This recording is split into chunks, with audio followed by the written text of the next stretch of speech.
Welcome, salutations everyone. Here we are in what is probably the final part, for now, of Elite Exorcist Miko. Last time, we beat every single main story boss, and now we've unlocked the secret boss, Kurokami Fubuki. That is one hell of a tonal music swap. It is fitting, keeping in mind the opponent we have to face today. For we today face Kurokami Fubuki, and she is an opponent far stronger than anything we've faced so far. Korone, Pekora, Noel, all worthy opponents indeed, but Kurokami is going to be one hell of an opponent. Anyways, I've done some practice off stream, so I am not completely unprepared. And I've discovered some things that can help us today. First of all, an item that will no doubt be very, very, very strong is going to be the night vision goggles from Botan. So, there is one particular ability that Kurokami has that really screws me up, and that's the blindness effect. I thought I would be fine with it, keeping in mind that I'm already used to effects like that from Toho 8. And when Botan used that effect against me, I was actually doing just fine, actually. But for some reason the Kurokami version really screws me up. So the night vision goggles actually help. And there's another reason why I want to use it. It's not just because of the blindness immunity. There's another reason. So, this particular relic also increases the precision of your shot type, right? And turns out, Pekora's carrots become really, really accurate if you use Botan's goggles. Like, legit, they have amazing precision. You deal so much damage as a result, because you don't miss them anymore. So the night vision goggles are very, very, very, very strong. So yeah, I'm probably going to be using the loadout that I have right now. Maybe I might swap the Royal Confection with Don-chan, we'll see. But the night vision goggles are a must. I have to have them, they're really, really good. Greetings, hello Almighty! Kurokami is gonna go down today, hopefully. We'll try. Did you beat her off stream, or is that still to do? Well, I tried. But I came very close. I came very, very close. We'll see if today I can actually do it. Now, obviously, in training mode, we do have the benefit of being able to choose what we want with infinite rerolls. We won't have that luxury in the real deal. So, at the end of the day, we're gonna have to be good at just beating it in general, regardless of the loadout. Lasering by Pekora's carrot sounds like R99, yep, pretty much. Alright, here we go. Let's do this. Let me see if the audio is all good first. Let me increase the audio, because to be fair, the Kurokami theme song is pretty hype. Alright, that sounds good. Alright, here we go. Practice first. So again, in practice mode we have infinite reroll, so I can choose whatever I want. I think the Shepherd's Harp is really useful. Let's see what else. Don-chan is also good. Udin is also really good. I should probably choose Udin. The Gyudon is also really, really good. Wins too? Those wins were a bit cheesy. I don't count those wins. Those were very, very cheesy. They were very, very specific strats that used a lot of weird stuff. Let's see... Don-chan... Do I want the Don-chan or do I want Udin? I kinda want Udin. I'll go on Don-chan. Don-chan is really good.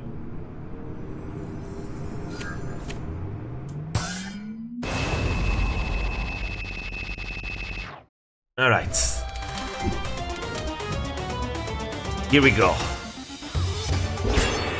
This time, I'll be victorious. Look at this. Look at this. The carrots. They're amazing. They don't miss. Ah, fuck.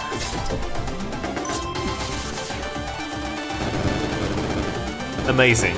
The carrots are so strong like this. Ah, shoot. Well, this is the first run of the day, so it's gonna be more rusty than usual.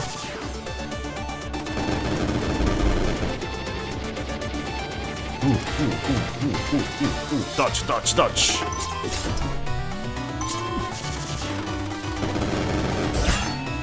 So far, so good. Aha! I can parry that. Shit.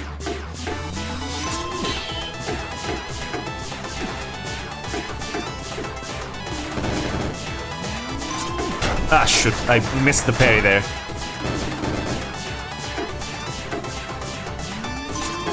Shit. Ah, this is not good.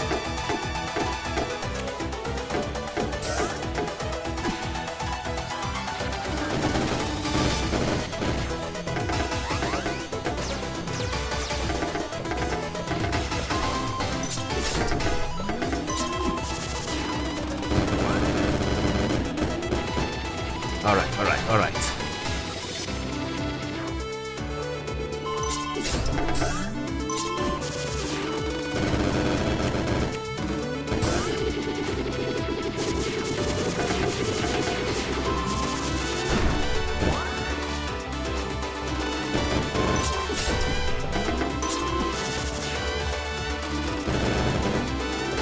Nice. Okay, so far so good. Except that little, you know, choking in the second one.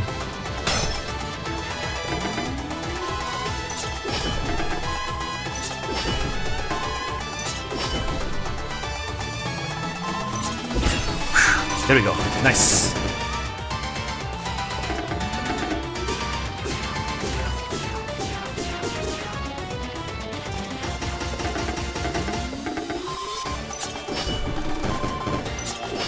Ooh.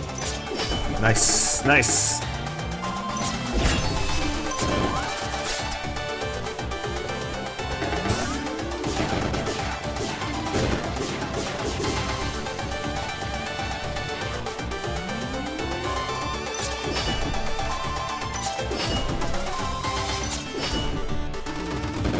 Ah, shoot. I didn't dodge that.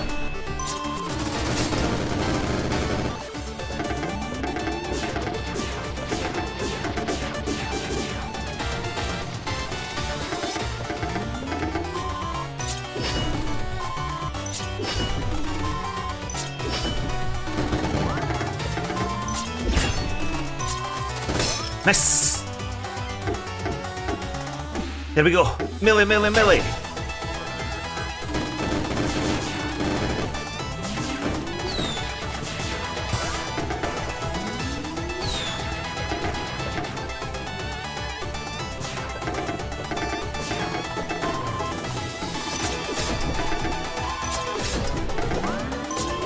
Ah, shit, I was too fast.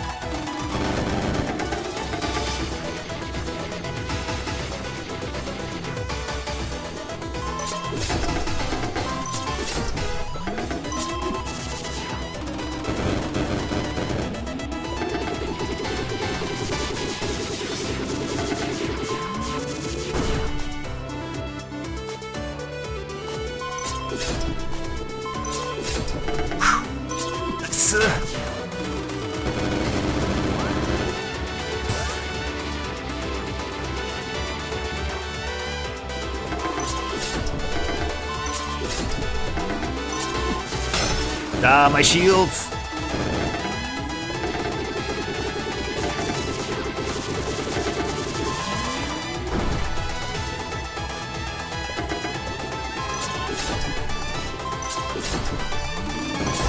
Nice, okay. Good, good, good. This is the really hard one that always messes me up.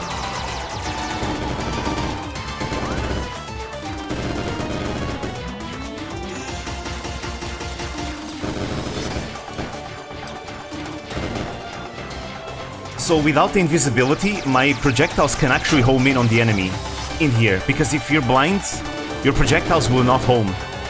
They will not target the enemy automatically. So the night vision goggles can really help. Ah.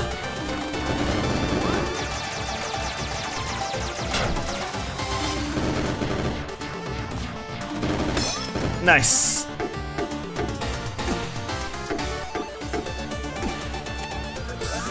And I have yet to use Mio's heal.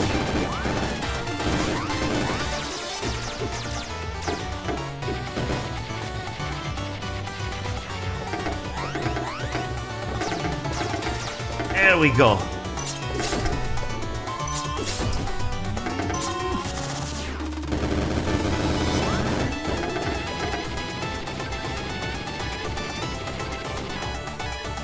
Nice.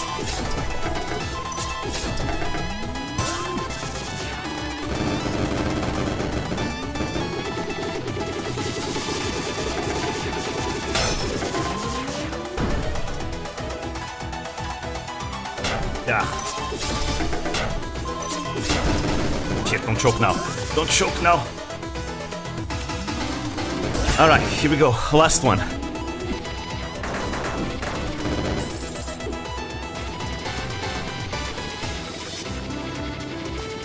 Ah, shit. Ah.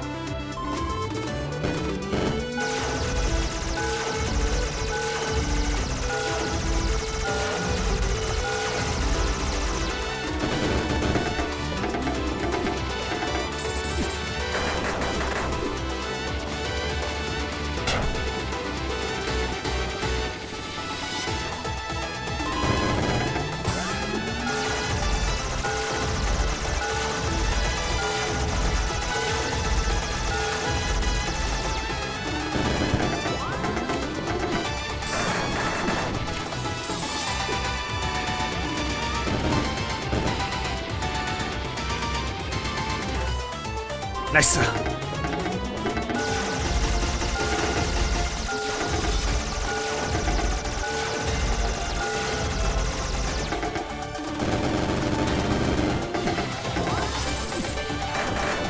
Ah, fuck.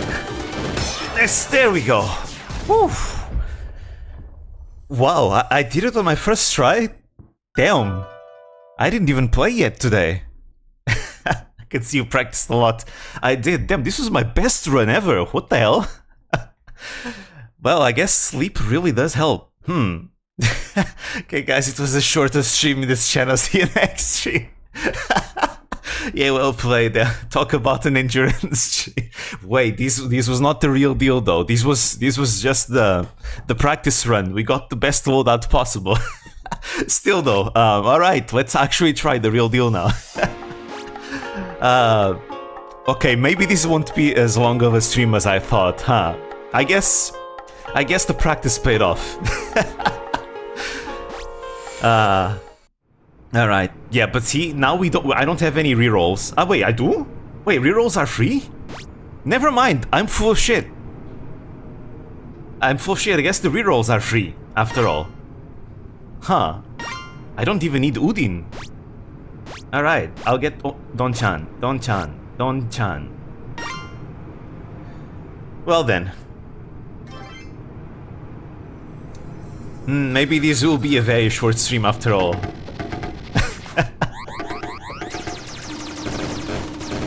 I'll have to compensate with something else then.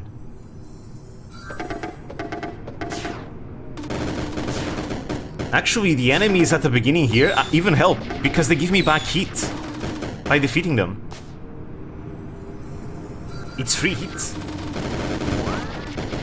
See, I start with maxed out heat now. I'm gonna play League, League on stream. Oh shit.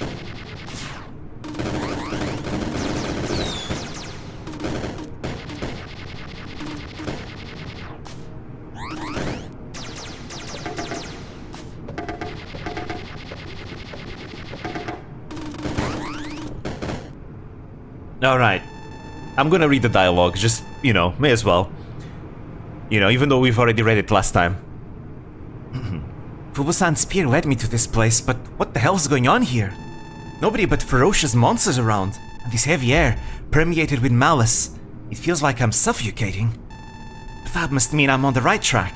Alright, whoever's responsible for this, show yourself! Looks like a piece of trash flew in. Must have missed one. Huh? Fubu-san? Wait, no, something's off. You must be... Oh, but I'm none other than Fubuki-sama, in the flesh. Seems like you're familiar with Shirakami though, hmm? Don't mistake me for that white fur weakling with a borrowed name ever again. Kurokami-san, so I was right. I've heard about you from Fubu-san. You two are supposed to be friends. Friends? I suppose at one point, we could have been considered friends. But things have changed. I was a fool back then for bothering to give her the time of day. What are you saying? Do you even know how worried she is about you? How could you say that? Now that I think about it, all this malice is coming from you, isn't it? Don't tell me. Are you the one responsible for possessing her? And everyone else? Silence. Trash. Silence, trash. Know your place. But now I see what's going on. I was wondering why it all looked so white. Looks like the one who blessed me with his power saw fit to bring me another world to destroy. Not that I'm complaining, of course. Another chance to show the world exactly who's king. I see. So you're from another world, huh? No way you'd say all these horrible things if you weren't possessed. Snap out of it. You're just being used by whoever cursed you with the power. I'll bring you back to normal. You're misunderstanding something, girl. The only one in control here is myself. That Shirakami bastard had it all. Wealth, fame, family, while I was left forgotten by the wayside. But that changed, you see.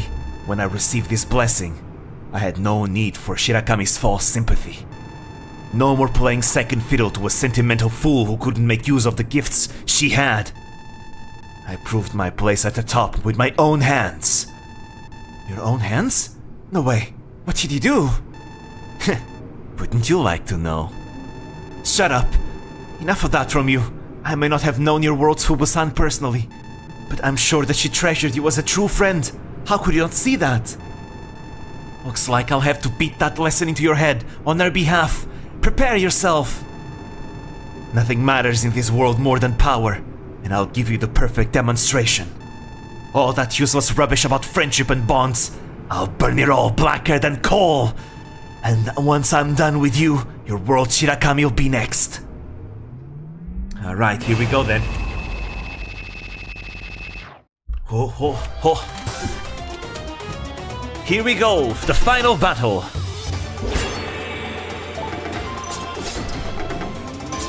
Whisha.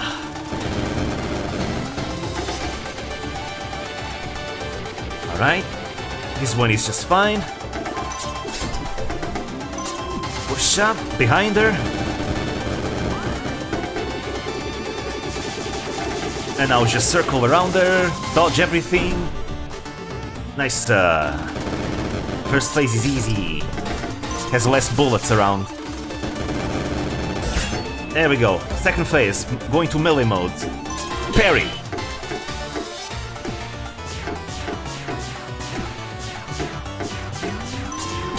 Parry. Ah, I'm on fire. Parry. Nice.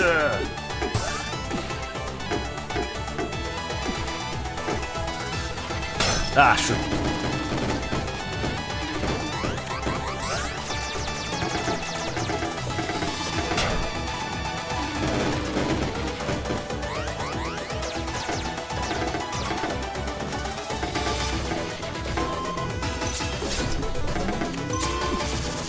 So, I'm taking too many unnecessary hits. It's fine. Doesn't matter. Just don't get hit anymore.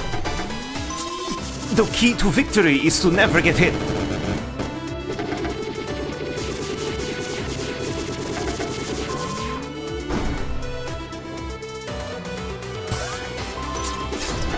Ah, shit.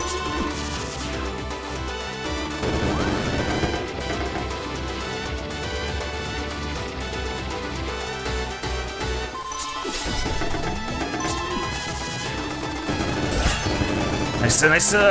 Hurrah!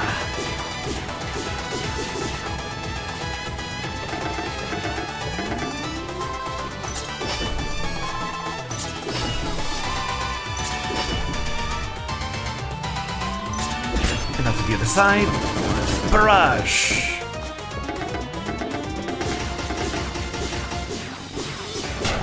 Ah, shit. Got greedy, got greedy, got greedy.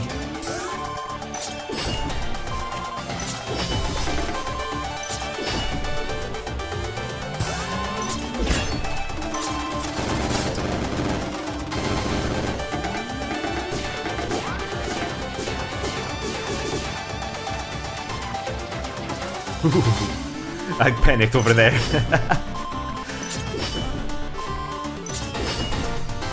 Bad place. Nice. Nice. Hurrah!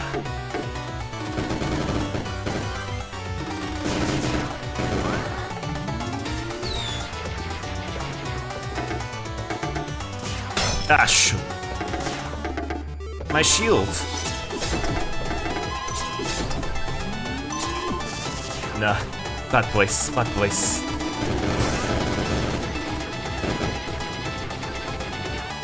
There we go. This one is the easy one.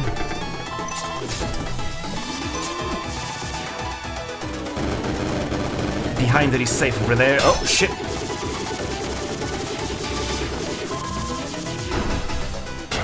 Ah, I'm taking too many hits. Ah!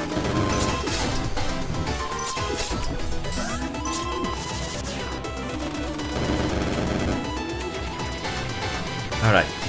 Keep calm. Just keep calm.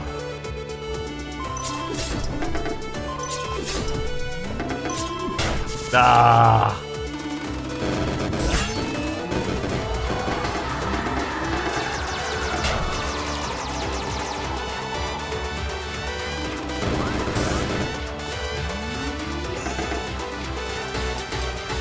Ah, shit.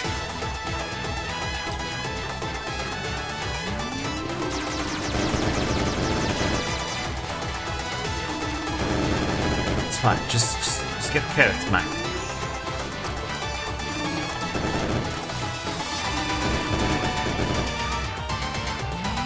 There we go.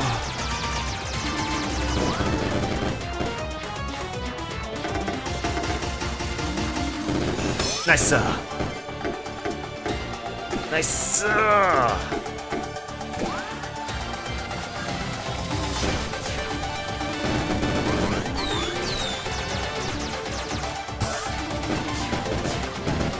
Ooh, oh shit, my energy.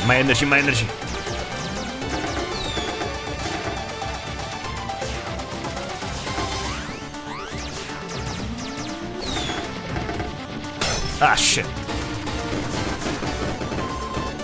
There she is. I had to use Mio's heal. It's fine, I still have enough.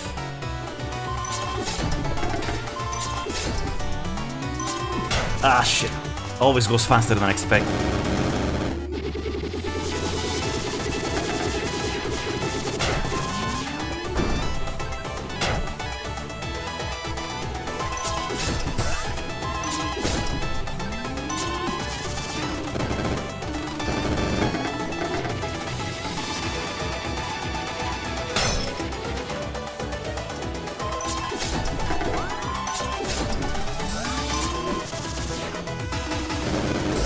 Alright, last one.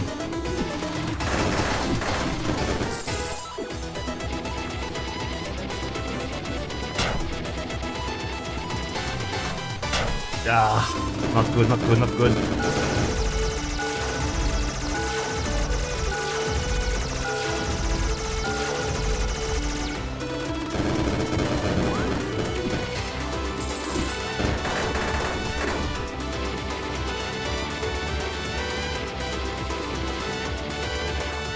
Nice.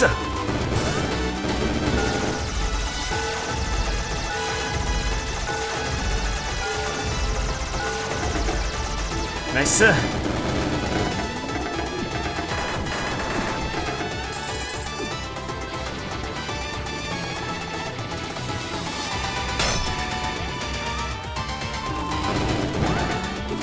Come on, and it's done.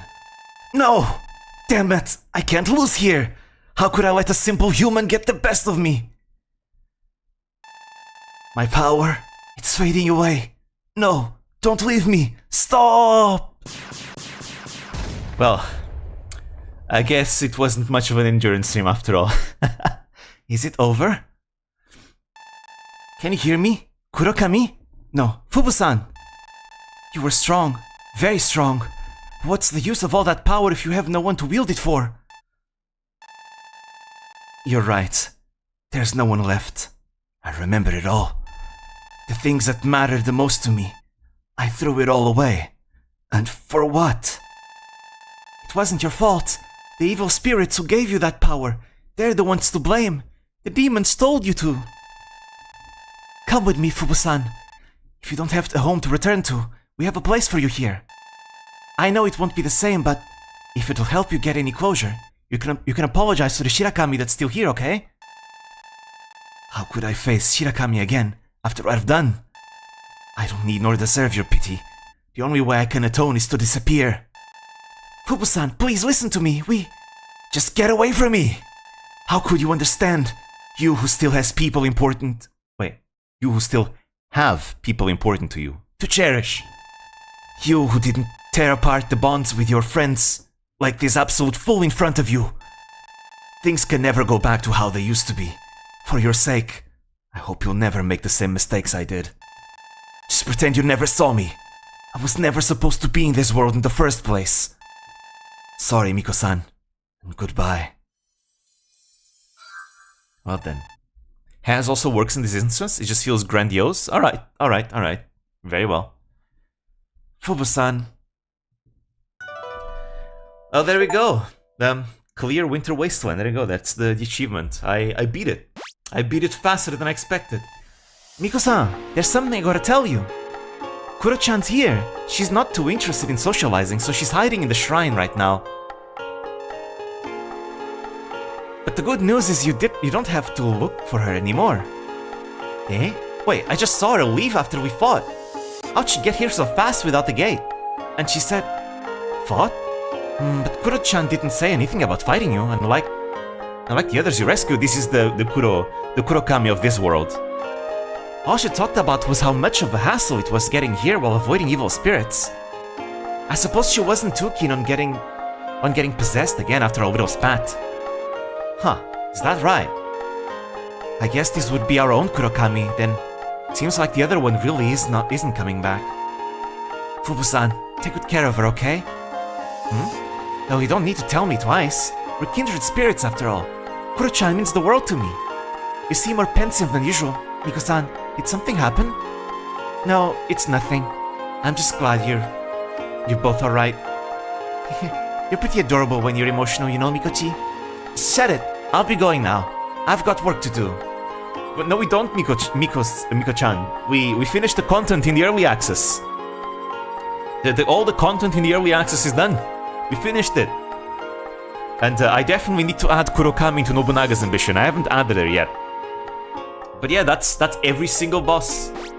We beat every single boss in the game. There are still some relics, I guess, we could unlock. 2 relics to unlock. There's some equipment, but these are all stuff that, you know, it's not really new content. It's just new tools. New tools to use. There's also the boss rush. But the boss rush is just a boss rush. As far as stages and everything else, we've completed it all. Don't have all the cosplays yet, but that's just a matter of fighting them and grinding them out. I wonder if there's a Kurokami cosplay. I don't think so. It took under 30 minutes to get it done. Genuinely surprised. How long were you expecting? I was expecting like 5 hours or something. Like, I was expecting Kurokami to be basically like beating Sans, right?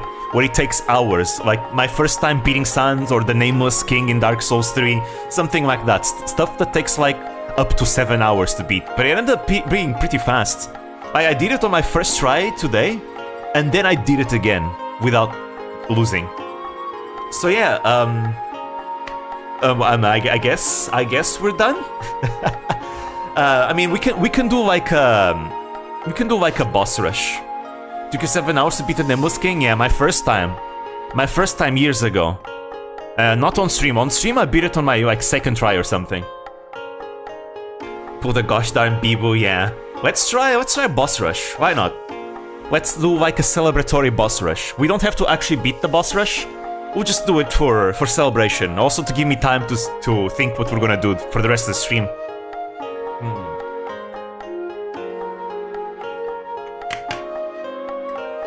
Ah. The wonders of sleep. Truly, sleep makes you play better.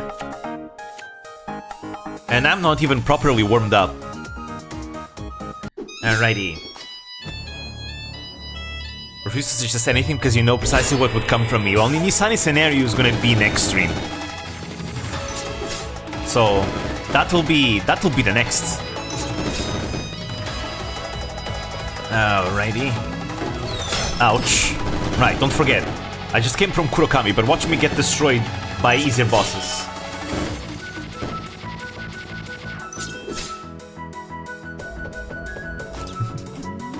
Why does it sound completed?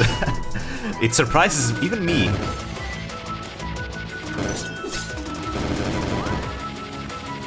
Oh, there's actually a very cheesy build that I found. A very cheesy build that I found that can kinda speedrun bosses. It uses Matsuri's scroll. You just basically go and get a bunch of melee attack relics and attack speed relics and use Matsuri's scroll, and you attack like crazy and deal lots of damage. Oh, I just reminded me of something. I'm using the Inari Spear. The Inari Spear is debuffing me right now against Suisei. I'm supposed to deal more damage in this, but she's a light type.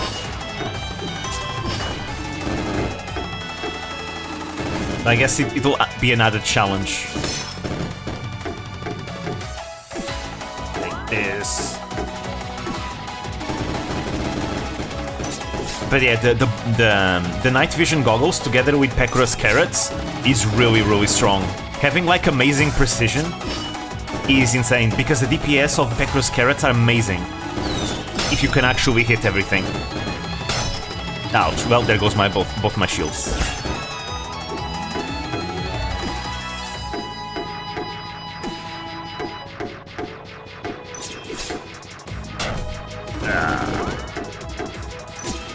Ah, damn, I'm missing all the parries. Nice, there we go. Shit. I just came from the hardest boss in the game! Why am I struggling?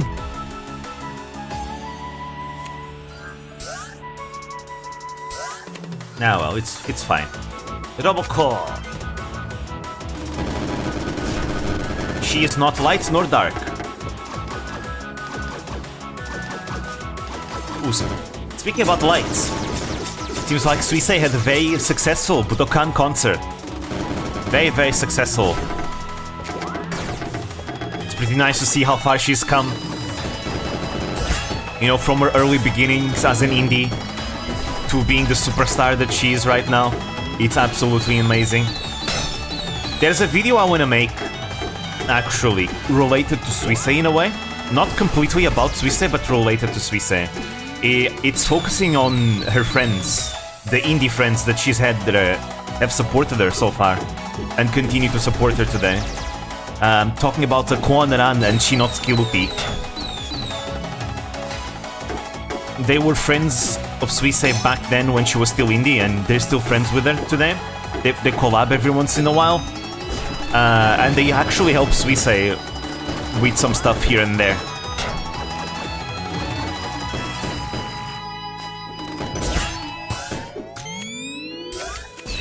So I'd like to make a video about the two of them.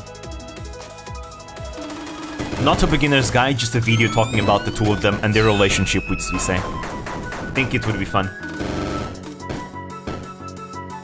Because I think both of them are pretty talented as well. Like, you can definitely tell that Suisei's indie friends are made of the same stuff as she is. You know, very multi-talented.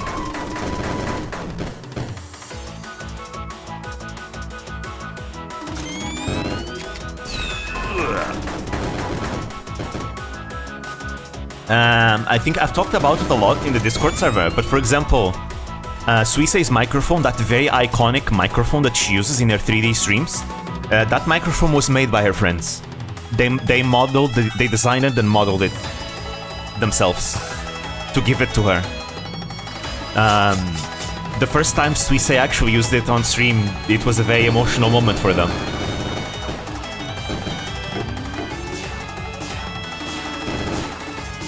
Also, I'll eventually be making a video about this game, about Elite Exorcist Miko. I just want to make a video about it. I want more people to get to know it and play it. It's really good.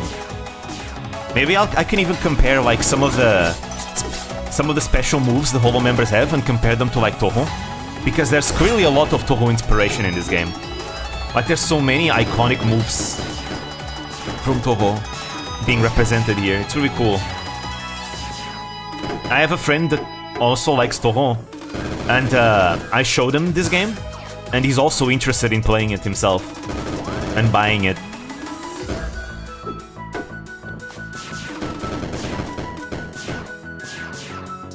Oh shoot, damn. Ah, my shields! Ah, my shields! I had 3 shields? Damn. Didn't even notice. That's on level, especially if they aren't big enough for a beginner's guy on their own. They're both like at 28k. 28k subscribers on YouTube. So they're pretty small. There's not much translations about them, unfortunately. I think every single translation I found about them is from the YouTube channel Yura, who is like a Suisei clipper. So it makes sense.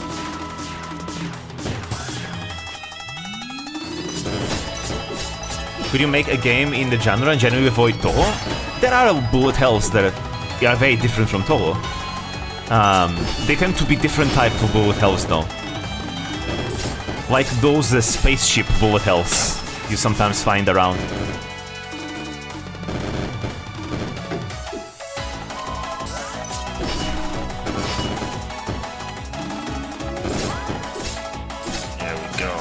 But yes, Toho is very influential in the genre, for sure. I mean, even Undertale was influenced by Toho.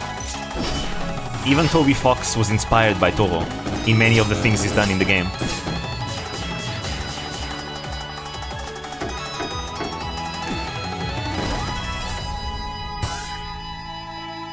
Here we go!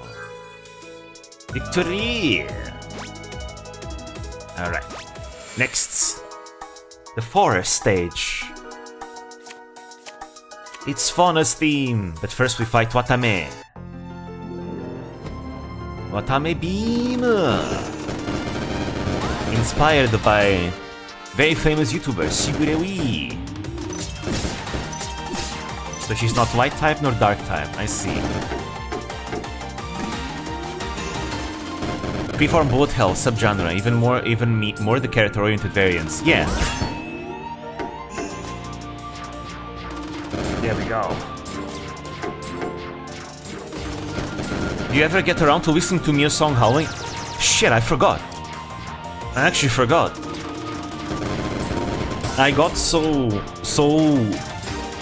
you know, recently, because there's been some VTubers that I've been listening to the songs to, I completely forgot to listen to Mio's Howling. Oh, that lagged. There's been one particular V-singer that I'm really enjoying. She's a JP V-singer that's also really small, around the same size as Lupi and Ran, Suisei's friends. It's Sorazuki Tira. Sorazuki Tira, she's a rock and metal focused V-singer. And she sings really well. She's an amazing V-singer. And I discovered her because she got clipped as well, I think by Yura. Because Suisei showed up in one of her streams in the chat. And Tira is a big fan of Suisei. Suisei once even featured one of Tira's covers in a radio show. And Tira has vowed to one day be worthy of performing together with Suisei. If you ask me, I think she's worthy already. Like, her karaoke skills are amazing. Like, her karaoke singing is pretty much studio quality recording. It's amazing. She's that good of a singer. And she has really good energy on stream. Like, she's the type of VTuber of singer that if you saw her on stage, she'd probably, like, pump you up full of energy. Because she has really great passion. I really like her. She's quickly becoming one of my favorite V-singers ever. Sadly, I won't be able to make a beginner's guide about her, because again, there's very little translations made of her, and like 90% of her content is karaoke, so there's not really much material that I can use for a beginner's guide. But I would like to talk about her, like, in some video, different from a beginner's guide. I definitely want to talk about her in the future.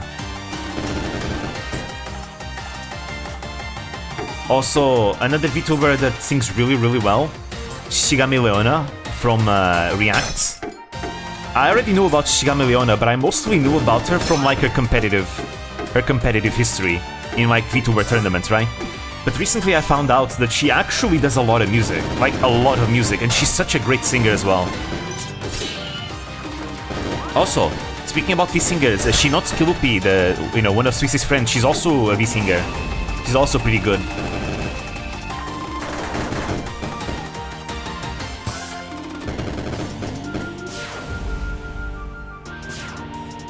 Among Suisei's friends, Kwon Ran is the better illustrator, while Lupi would be the better singer of the two.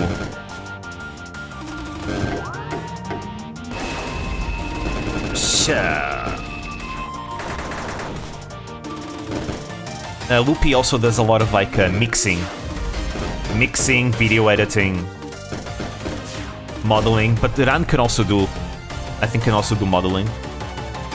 I think. She's also the better gamer.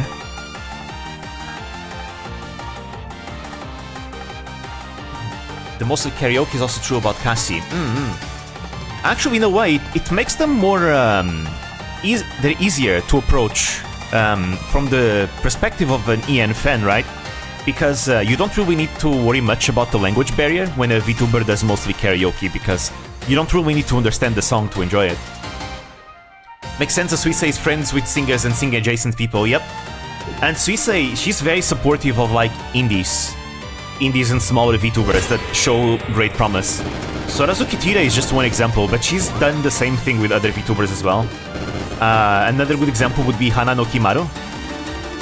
Hana no Kimaru, she used to be formerly from VGen, now she's from a different agency whose name I'm forgetting. She's also a big Hololive fan. And there was this one day where Hanano Kimaru was doing an endurance stream to 2,000 subscribers. And Suisei showed up because, Hanano Kimaru was playing Tetris, so Suisei decided to invade and stream snipe her Tetris game. And it was really interesting. Suisei ended up like telling like her viewers, I think, hey, I'm gonna stream snipe this streamer. Later on,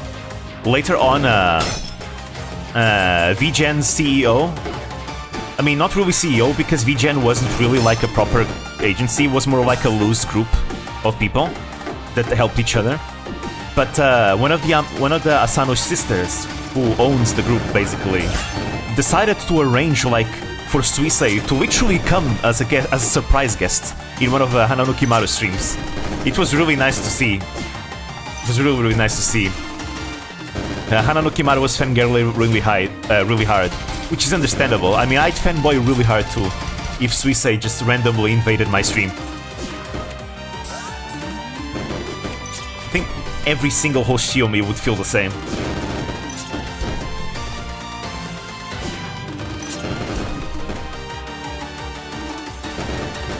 There we go. But yeah, Hanano Kimaru ended up growing much more after that. But it's as Suisei said. Suisei, I remember she talked about it on stream. Suisei said something along the lines that there is a lot of VTubers that already have the potential to succeed. They just need like a little push, like a catalyst. But at the end of the day, the success that they have after that, it's completely theirs, because if they didn't have the skills, they would never grow beyond that, even with a shout-out. A lot of the VTubers that she ended up helping, they grew beyond the boost that Suisei gave them.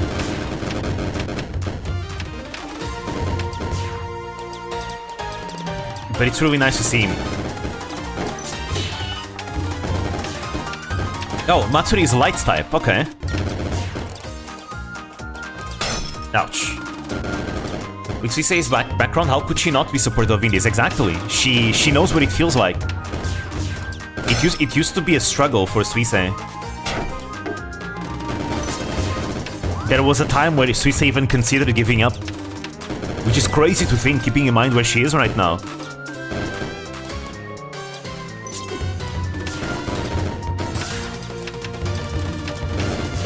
So it's really nice to see Suisei be very supportive. She's not the only Holo member that does it, by the way. There's other Holo members that do it, but I think Suisei is one of the VTubers that does it the most.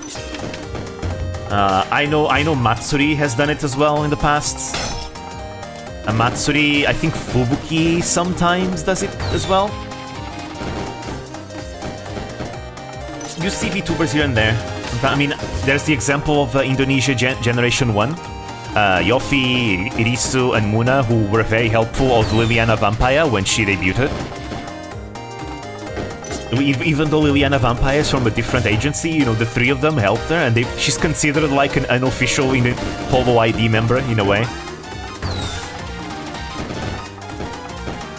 I remember clip of Botan doing a shout out to some band girl VTuber, yeah, Orisaki Moshu. Orisaki Moshu was part of the Shishiro Cup, and she teamed up with Moshu. Botan chose Moshu specifically as well. She liked Moshu. Moshu is well, back then she was indie. Now she's part of Reject. Reject is an esports group. Reject has been getting a lot of VTubers to be a part of it. But yeah, Orisaki Moshu was indie back then. She was still very, very small. And she plays a lot of Street Fighter, but she's also a V-singer. She does like both Street Fighter and singing. By the way, something funny. Orisaki Moshu is the rival of Sorazuki Tira, the one that I talked about just now, that Suisei also shouted out. So it's really funny that you have these two VTubers, they have like connections to different Holo members, but they're like rivals of each other. I really like the dynamic between Orisaki Moshu and Sorazuki Tira, because the two of them have like this love-hate relationship where they constantly shit on each other, and they say that they hate each other, but they have such a good dynamic together. You can tell they're good friends. They've done like karaoke together, and it's just nice to see them trash talk each other. It's great.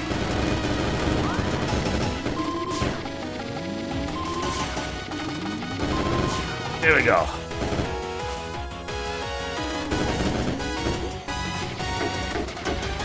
Here we go.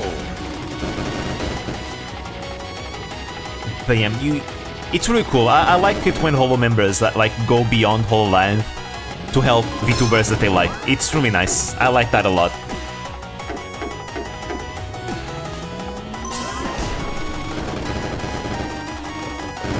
And you see it a lot, actually, not just in JP. I've seen more JP members doing it, but there are a lot of Yen members that do it too.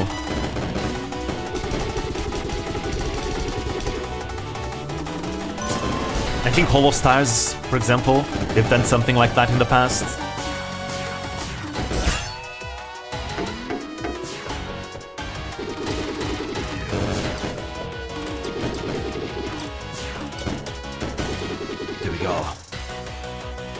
Ollie is another VTuber that also likes to help people out, give them a shout out, pop up. Oh shit, I lost. I wasn't paying attention. Damn. Muna also collabed with the Russian indie VTuber. Oh. Didn't know about that one actually. Was scared that I accidentally pointed to a PL of someone in Devis? No. Orisaki Moshu was an indie VTuber. Now she's part of Reject, esports group Reject. But yeah, it's pretty cool. I guess this is as far as I was able to go. No. Yeah. What to do? I guess I haven't checked out Holocure, right? The new Holocure update. We could play that. It's Hololive related. Allows me to continue talking about Hololive stuff, which I want to actually right now. Right now I'm feeling more Hololive. So yeah, let's do that. Let's play Holocure. Now that we're done with the content of this game, I should probably just change the name. Alright. I'm gonna call this Secret Boss Showdown.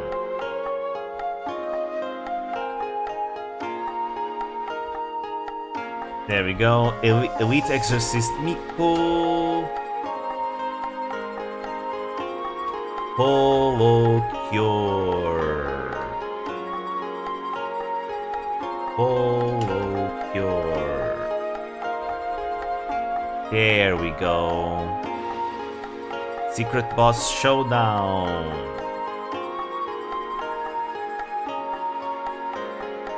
Alright, there we go.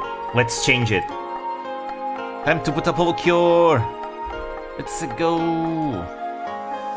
Because right now I'm feeling the Zatsudan vibes. But Elite Exorcist Miko is not really a good Zatsudan game, since it forces me to focus a lot. There we go, Holocure is right here.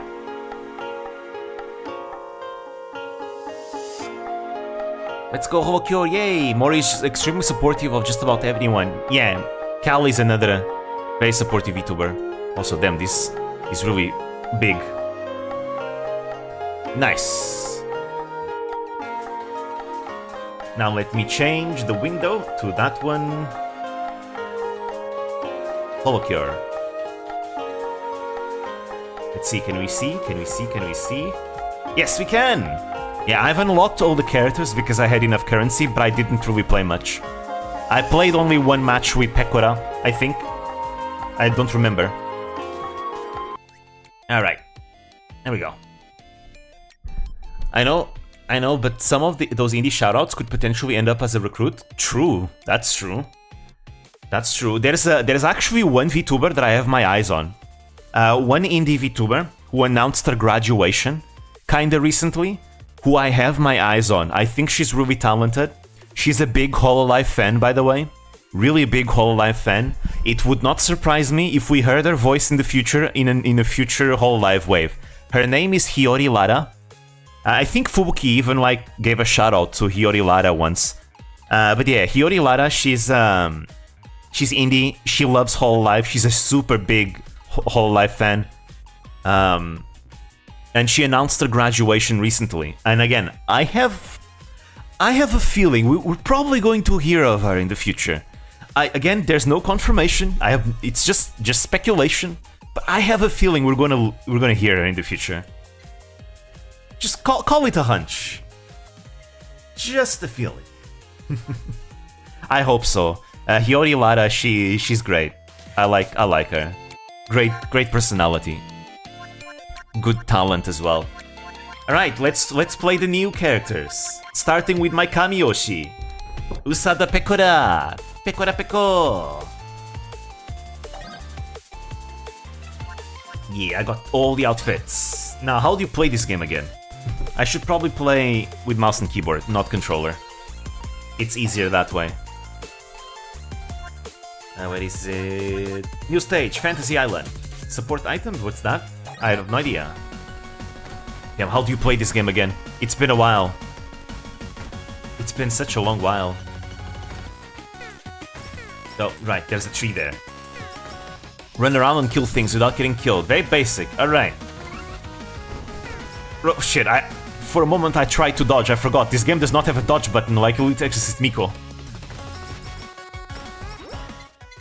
Alright. Rocket launcher.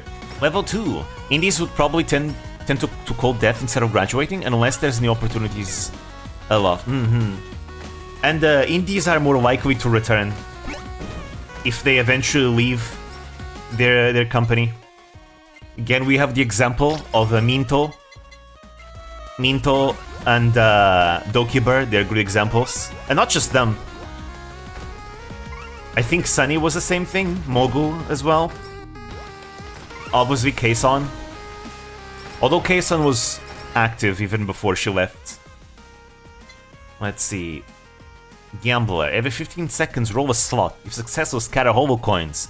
When picking up holo coins, heal 1 HP and stacking buff that increases attack. Alright. Yep, that's pretty much in line for Pekora. She loves gambling. She loves gambling. Support item is the new item you can activate. Something like a dash, heal, and stuff. Oh, okay. Lucky Bunny. All weapon and skills have 5% chance to gain 10% size. Gain stacks of luck that is equal to half the current crit. Luck increases the success chances of all skills and drop rates. Alright. Pyromaniac. When defeating a target, there is a 7% chance it will trigger an explosion. Explosion deals lots of damage. 175%.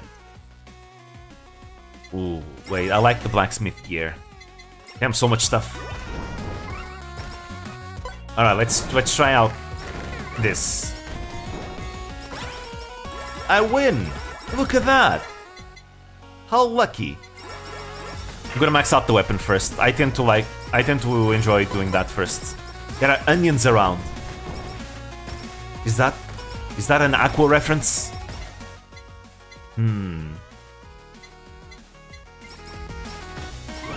But yeah. I've been enjoying a lot getting deeper and deeper down this rabbit hole. There's so many talented VTubers around out there. It's pretty cool. And sometimes VTubers that you don't expect might just pop up somewhere else. You never know. Or, you know, they might join an esports group. A lot of VTubers have been joining esports groups in the JP scene. Again, there's the Orisaki Moshu, who I've said earlier, but you also have Ditto. Ditto, I don't know if Ditto was indie. Wait, I shouldn't use this just yet. I don't remember if Ditto was indie, but she used to be part of Scar Z, and now she joined Reject a while ago. I don't remember if Amaki Pururu was also indie, but she might have been indie. No, she wasn't. Okay. So what happened with Pururu? Amaki Pururu, she used to be part of an agency called Zero Project. And then Zero Project disbanded, so she became indie, and then she joined Reject, the esports group Reject. Toko is another good example. Toko was also indie, and she ended up joining Reject. And then there's Akami Karubi. Karubi used to be indie, and then she joined Crazy Raccoon as well. It's becoming a trend, actually, with indie VTubers becoming affiliated with esports groups in JP. It's quite interesting. Usually they tend to be VTubers that play some kind of competitive game. Alright, like for example, Pururu plays Street Fighter 6, Moshu plays Street Fighter 6, Ditto plays Apex, Toko plays League of Legends. So all of them have some kind of competitive game that they're associated with. Karubi joined Crazy Raccoon, she plays a lot of Valorant and some Apex.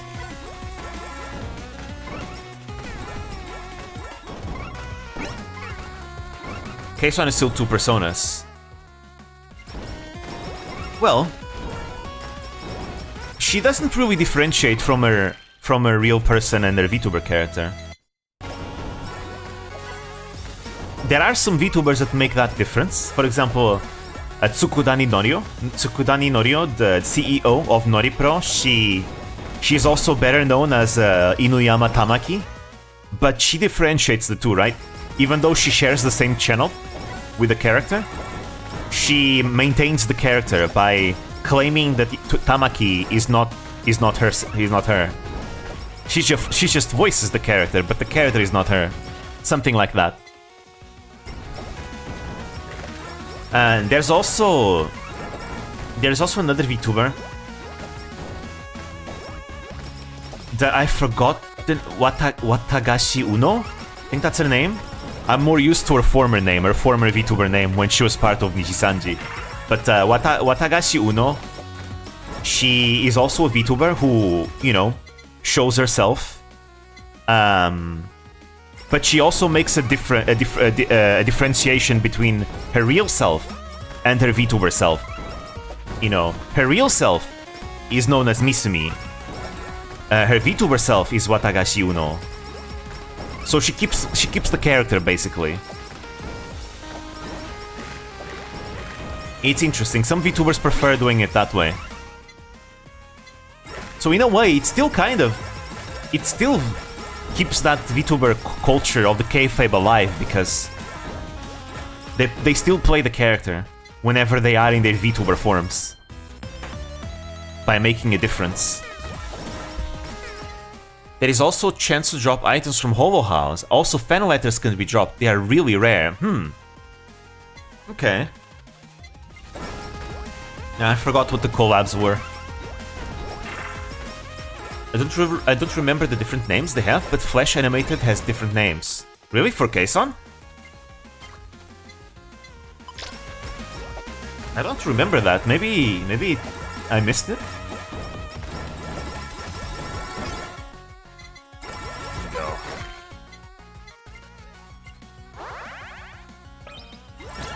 There we go.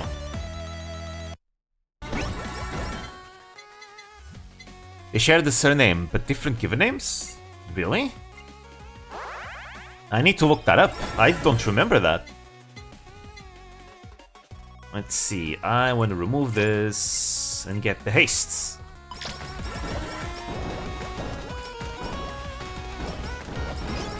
When you level up, try to move your mouse on the right side of the screen and they will show you the collab sheets. Oh, that's pretty useful. That is pretty useful.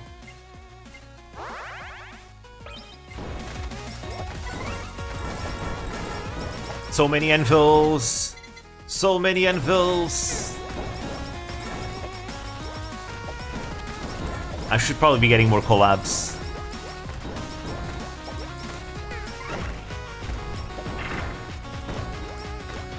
What is over here? An anvil. I want to wait to get a collab item. Since this is not endless mode, I don't need to... Special. The buff increases damage of all range multi-shot weapons. Ooh. I could use this. Oh shit, I forgot to check it.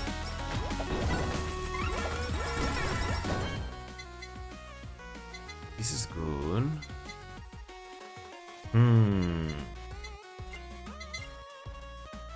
Yeah, I'll get more haste. Haste is good. Ooh, soul stamp. Aqua! I miss her.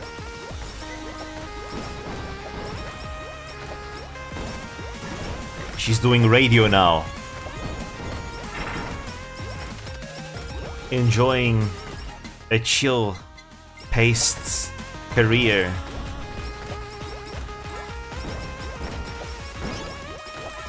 But she'll be back to gaming, just wait for it. She will be back. Is Final play the game on the stream? Yeah, she played the horror game. I do think it might have been PC problems, but it wouldn't surprise me if she was playing like Apex in secret and then she came back. Guys, look at me, I'm an Apex Predator now. That would be really funny. It would be a very awkward thing for her to do.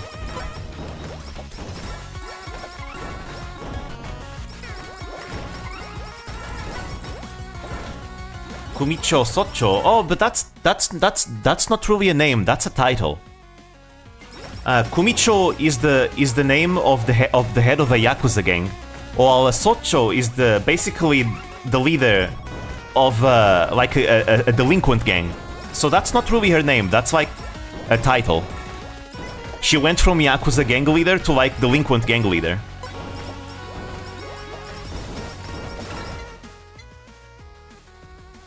Kinda like how Kiara is known as Tencho, because that's like you know, the leader of like a restaurant chain branch thingy. Like how Shacho is like CEO, Kaicho, you know, Kaicho can be like chairman, Taicho can be like captain, and there's like many more. There's a lot of chos, you could say, in the Japanese terminology as vocabulary. There's probably many more that I'm forgetting right now. Other cho variants. Sencho, for example, is captain, but specifically of a ship.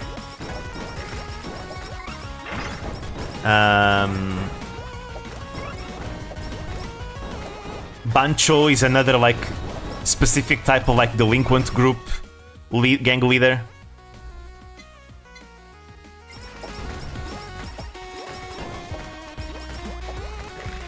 But I'm forgetting more.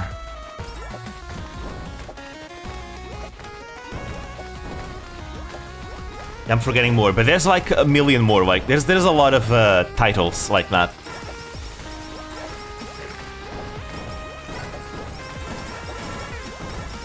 Doing good. Explodes! I hope I can get the TNT seal. I also need more items. Oh, there you go, the CO tiers. Oh shit. Shit.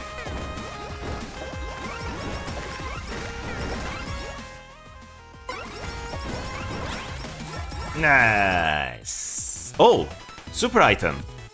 She uses different titles for Flash versus animated? Interesting.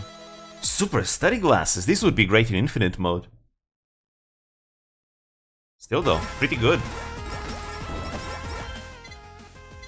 Ooh, I prefer this. Alright, let's actually use my anvils. May as well get collabs as fast as possible. Since this is not endless mode, so we'll focus on having power now. Do I really need some defensive itemization? I really need some defense. I'm getting my ass kicked.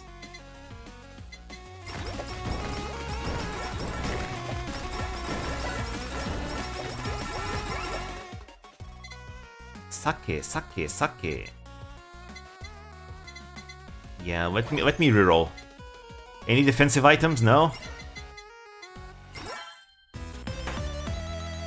Oh, I can't get defensive items. I already have maxed out items. Well, fuck. It's gonna be full damage then.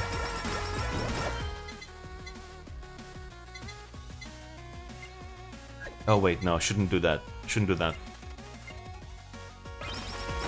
Oh, and I forgot to check the thing again. Ooh, I want this. This is very... Mel stamp is enough to survive? Damn, but the bomb stamp. I want the bomb stamp.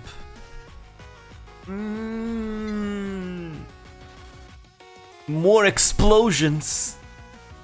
This feel... It's probably not better than what I have. Yeah, I love... I can't. I gotta go with more attack. I love the bomb stamp, but it's definitely not a good idea right now. Keeping in mind that I'm struggling to survive. Okay, where is the thingy? So, how do you do this again? Oh, there we go. Aha, there it is. There it is. Alright, what does collab with the sausage?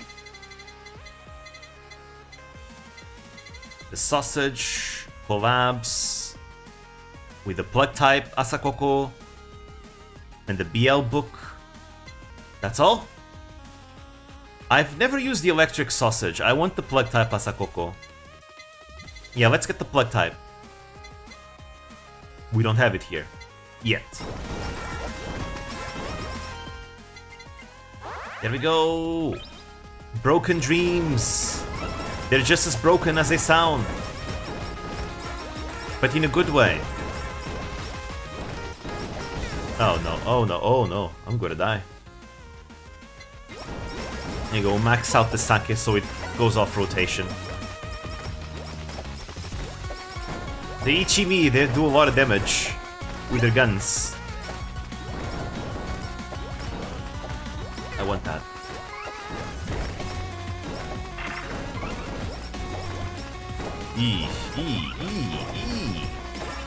Blue Knights.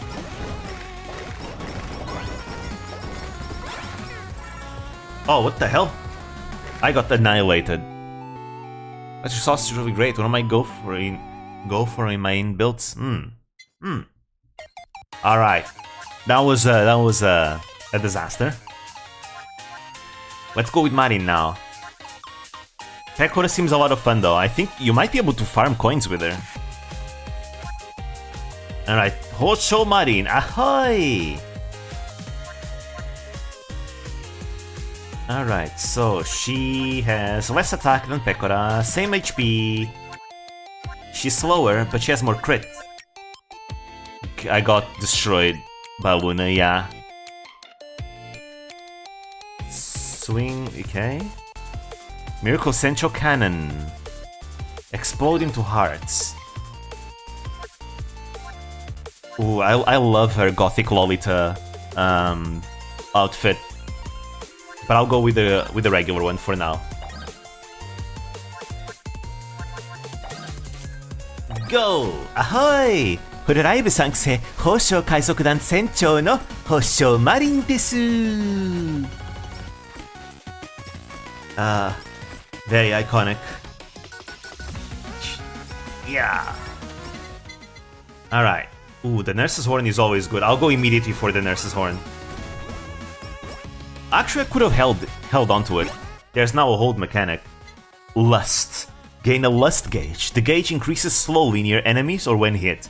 At max gauge, Marin reaches her climax, healing 20% HP and deals 300 damage to all nearby targets. This is the one we saw in a lot of clips, a lot of Hobo members reacting to it.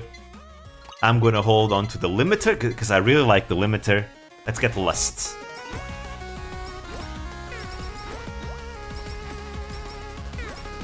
There we go, and she climax, and now there's Mosaic on screen. Dangerous, Marin Smeru. If a target is within 80 pixels for more than 1 second, they gain a debuff that reduces defense and speed by 20%. After 3 seconds, target takes 75% damage per second. She squirted. There we go.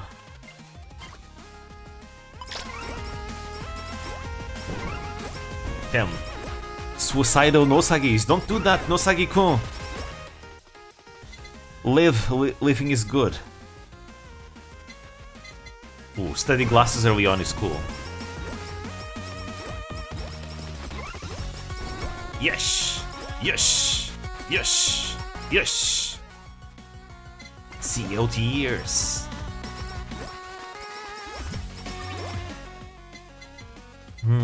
Pirate Captain. When collecting holo coins, increase crit by 1% for 5 seconds, up to 10%.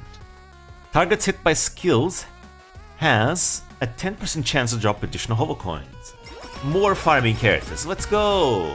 Actually, I think Caillou nerfed something in the game. Apparently there was some kind of build that gave you like way too many coins really quickly. Oh, we can see what her special is. Oh, the credit card would have been good though. Oh, I see. Miraki Sencho Cannon! Ooh, just barely. Speaking about Marin and Pekora, Peko Mari week is going on. It's really good. Peko Mari is great. Great duo. We're having a lot of other people appearing on our stream. We had other VTubers outside of Hobo as well, which is really cool. Like Angie Katrina is a good example. The new Nishisanji mascot character, I don't know the name yet, it was also appear there. Pekora broke character and immediately simped for it. Invited her home. Sencho is jealous, because Sencho has been wanting to go to Pekora's home for a long time. But Pekora says no. The only Hovo member to ever gone to Pekora's house was Asuki. Was the only one.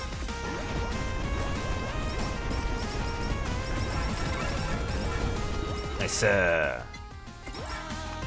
It's cool to see how close Pekora and Asuki have been getting as well. Off stream, Aqua, Asuki, and Pekora have been hanging out a lot as well.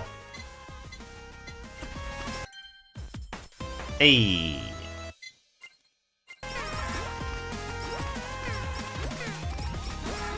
At the beginning of the year, for example, Asuki, Pekora, and Aqua, they all went together to a shrine. They also, you know, last year went together to Mount Takao.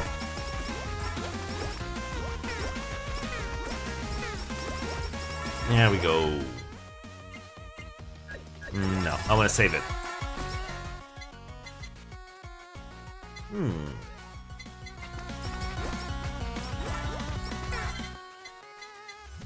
No. Flower. Flower.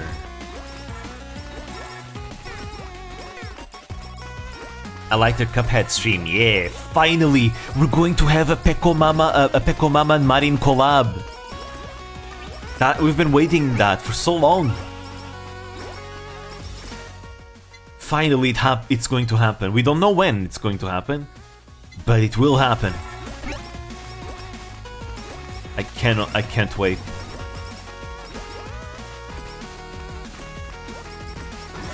Alright, let's just do this.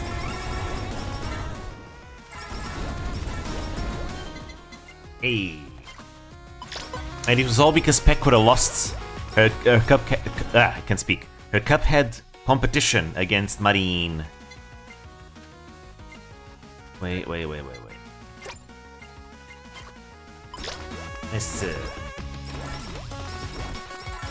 Any Peko Mama collab is going to be amazing. True, you could give me any Hovel member collabing with Peko Mama, I would like it. Like, you could give me like a Natsuhiro Matsuri Peko Mama collab, and it would be good. That would be funny.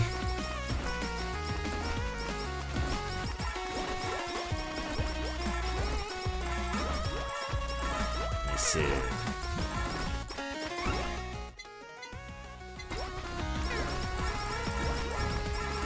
Yeah, actually, Matsuri can behave when the time comes.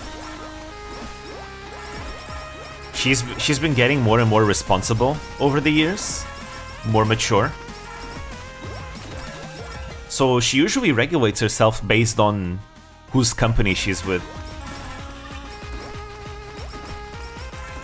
Like, if, for example, if she's like with Holostars members or maybe like Vispo members, she might be more unhinged. But if she's with company that might not be that much into it, she now regulates herself more.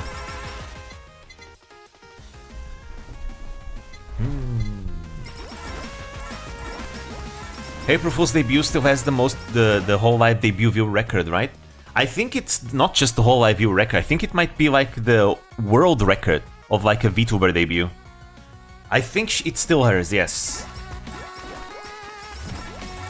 But I'm not sure. I'm not sure though. I haven't checked.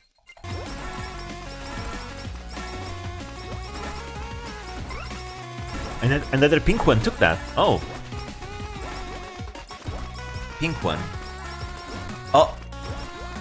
Right. Yeah, I forgot. I forgot.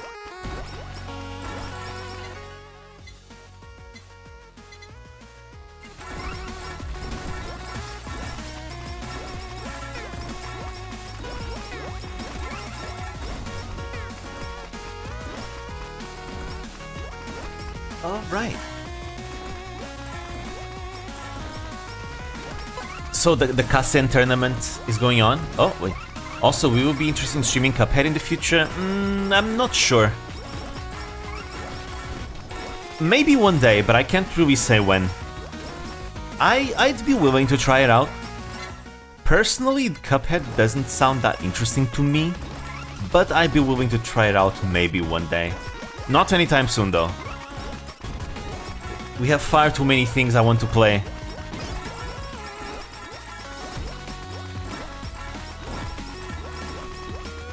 But I don't find it very likely. Have a heap of games on the agenda, yeah. Now that we finished Elite Exorcist Miko for now, we're going to play Ninisani Scenario. After Ninisani Scenario, we're going back on Neo. We're going back to finish Neo. After Neo is done, I want to play... actually, I was going to play Doom. Doom is in the list for a while, but I really want to play Spirit of Sanada first. It's Samurai Warriors Spirit of Sanada is one of the games I've been wanting to play a lot, but I don't want to play it on my own. I want to play it on stream because it's going to be a blind experience because I've never played it. And it's a more story-focused Samurai Warriors.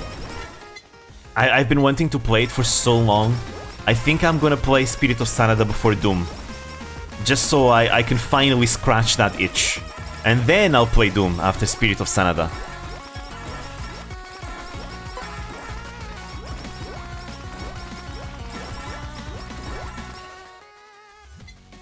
Let's see, there we go. Mio? Oh? Yuki Sakuna, for the record, she's cute enough. She is very cute indeed. Very, very cute indeed. Some things never change, and I'm happy for it.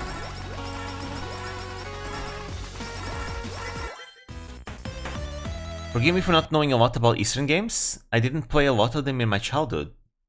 Oh? What you referencing about? Oh, you mean Neo. Ah, I see what you're trying to mean. Neo, the playthrough that we didn't finish yet. And it's that one game where you play as William Adams, the European English samurai in the Sengoku period. At the end of the Sengoku period. That game. We haven't finished it yet.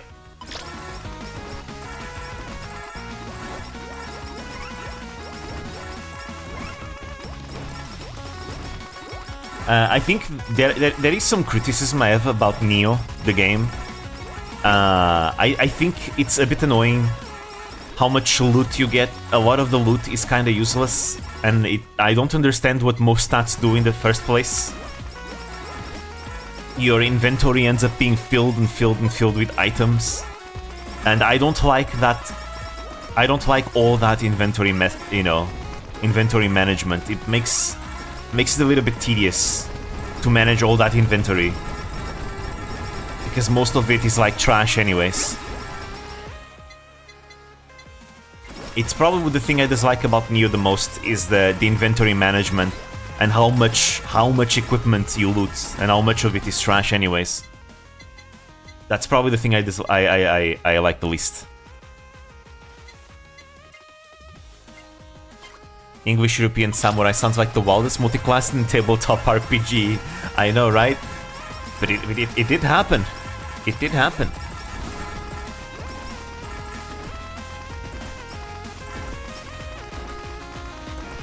I grew up playing Western games like StarCraft, Warcraft, and Minecraft. I grew up playing Japanese games. Damn. Super Mario was one of my first games. I played a lot of Nintendo games. I played a lot of PlayStation 2. PlayStation 2 was my default console back when I was a kid.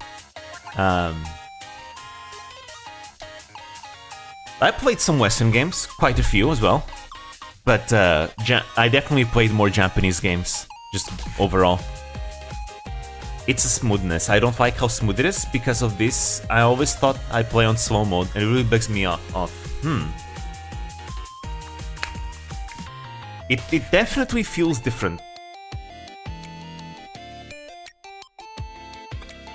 Another criticism I think I have for Neo is that, I don't know, I feel like the combat feels not as impactful, like the hits you do to your enemies. They don't feel very impactful. I've tried every single weapon type in the game off stream. And some weapons are definitely, more fun than others. I actually enjoy Tonfas quite a lot. Tonfas feel good. Tonfas actually feel quite good. But I definitely go back to Spear most of the times. I like the Spear gameplay. But there's something about the combat that doesn't feel as impactful. I'm enjoying Neo, but I think the reason why I'm enjoying Neo is because the game is a Sengoku period game rather than the game being what it is on its own. I think if the game wasn't Sengoku period a game, I probably wouldn't enjoy it that much. But because it is a Sengoku period, I can enjoy it. I wonder if I'd feel the same thing about Assassin's Creed Shadows. Not that I'll ever know, because the game is too expensive anyways, so I won't buy it. I don't think it's good enough for its price. It's just not. We can talk about Assassin's Creed Shadows, actually. There's some things I'd like to talk about it. Obviously, it's a game that I've been keeping an eye on because, again, it's a samurai game, and, you know, I love samurai games. Anyways, we're gonna play Noelle. Shirogane Noelle. Swings amazing. Lots of HP. Look at that HP, 100. She's slower. High attack. No crit. Becoming Night Cup. Becoming vulnerable for 10 seconds. During this time, all weapon sizes increase by 25%, and targets at point-blank range receive 300% damage and be knocked back. Alright. Seems fun. If you buy that game, I will boycott your channel. The only way I would buy that game if there was like a mega sale. That was the only way. The only way, but I don't know. You'll buy it in 9 euro, 10 euro discount in bin in 648 months after release. I wonder if it's going to be worth it even at that price. Maybe it will. I'd like to try. If it got that cheap, I'd actually be willing to buy it, so I'd play it on stream and review it. And especially review it not just from a game perspective, but like a historical perspective, right? Because that's something that I like to do as well. I feel like I can review the game not just as a gamer, but as a Sengoku period enthusiast.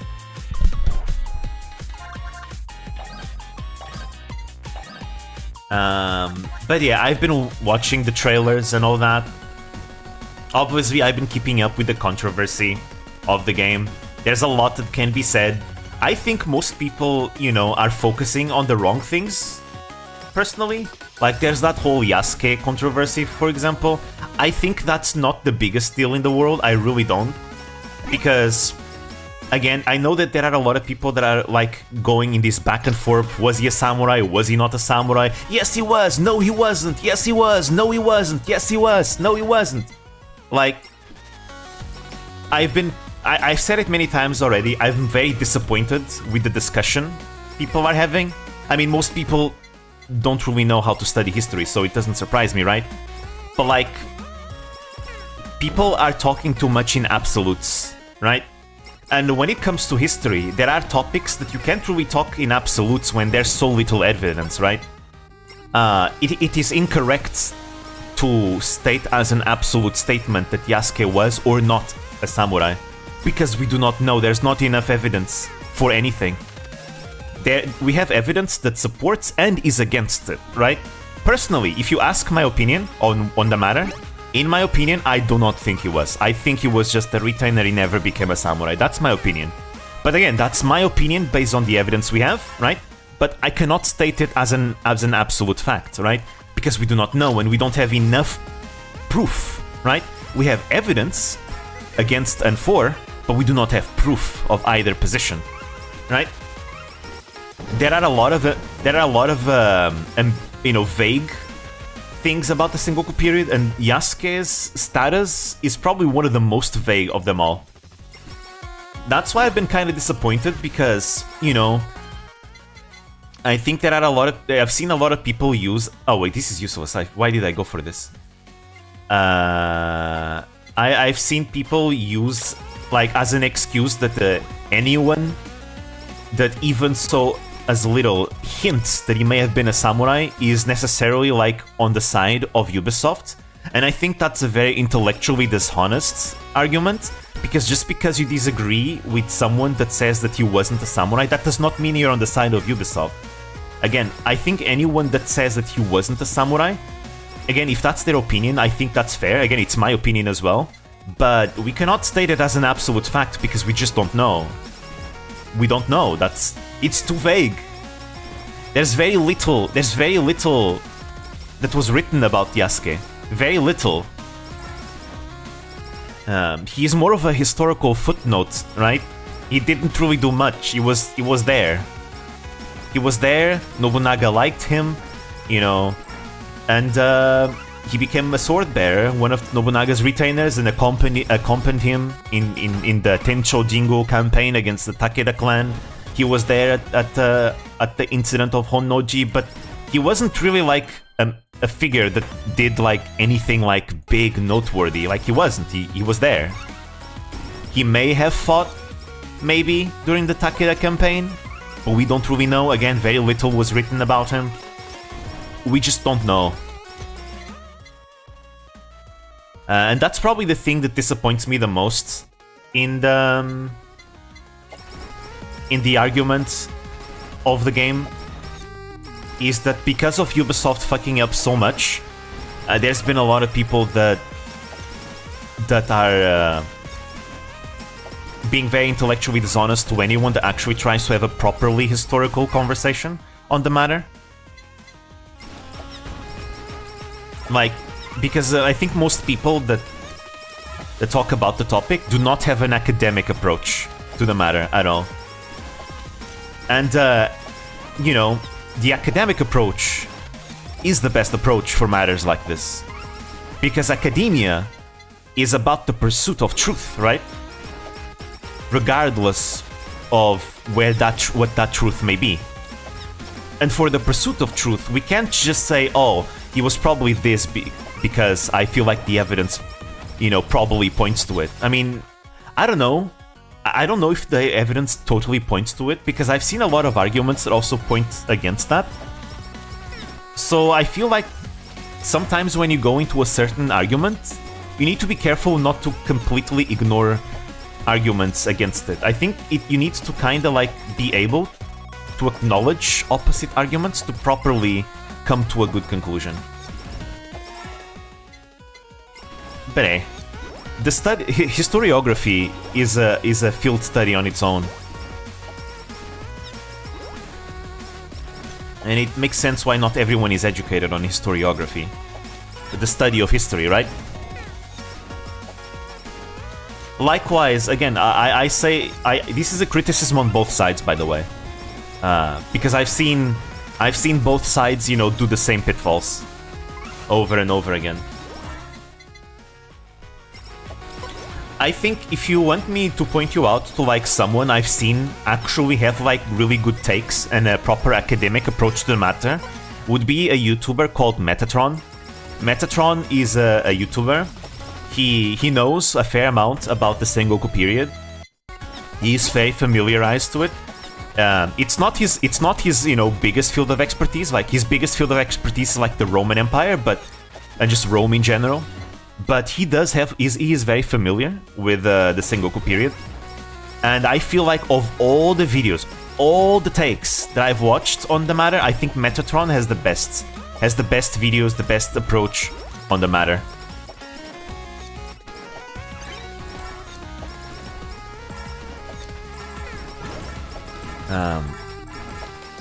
Anyways, let me actually go back. I kind of ended up tunnel visioning on the conversation. I forgot to read chat, so let me go back on the messages that I missed. The most doubtful element of Neo. Oh wait, why did everything disappear? Okay, never mind. Yeah, everything's fine. The most doubtful element of Neo is the random stats and build through the armor and weapons, and there are a lot of them. Yes, I agree. That's what I relate to that a lot. I missed that message for some reason. Is my message not appearing? Everyone can see what messages there? No. I missed your message earlier. That was all. But I can see it. If you find it for €10, I'll super chat you the funds. No need. It's fine. Don't worry. Please don't spend money for me for a bad game. I mean, I don't know if the game is going to be bad. I'll give it a chance. I mean, actually, no. I won't give it a chance because it's really expensive. Like, no way. It's too expensive. Basically, it's fine. If the time comes for me to actually buy it and play, I'll buy it myself. I think that this course is like Reddit effort to muddy the other criticism, like the architecture issues. The architecture, I can see the point. No, I think there's a lot of really good arguments on a lot of stuff and inaccuracies that the game does. Like, there are a lot of architectural elements that are definitely not really Japanese, they are more Chinese. Like, they overuse the lanterns so much. Like, holy shit. Like, that overusage of lanterns is more of a Chinese thing. Don't get me wrong, like, Japan has lanterns too, but it's more of a Chinese thing for sure, right?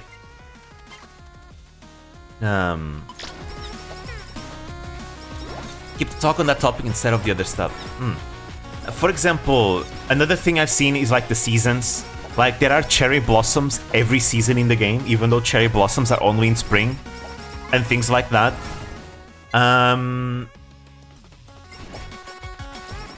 They also made a portrayal of the Todaiji Temple, and the Todaiji Temple is like something you need to ask permission, and I think they didn't ask permission. Again, Japan has a lot of stuff about permissions and asking permission for everything, right? And historical landmarks are one of them. The Todaiji Temple is one of the temples that once, you know, usually does not allow people to show its stuff in media.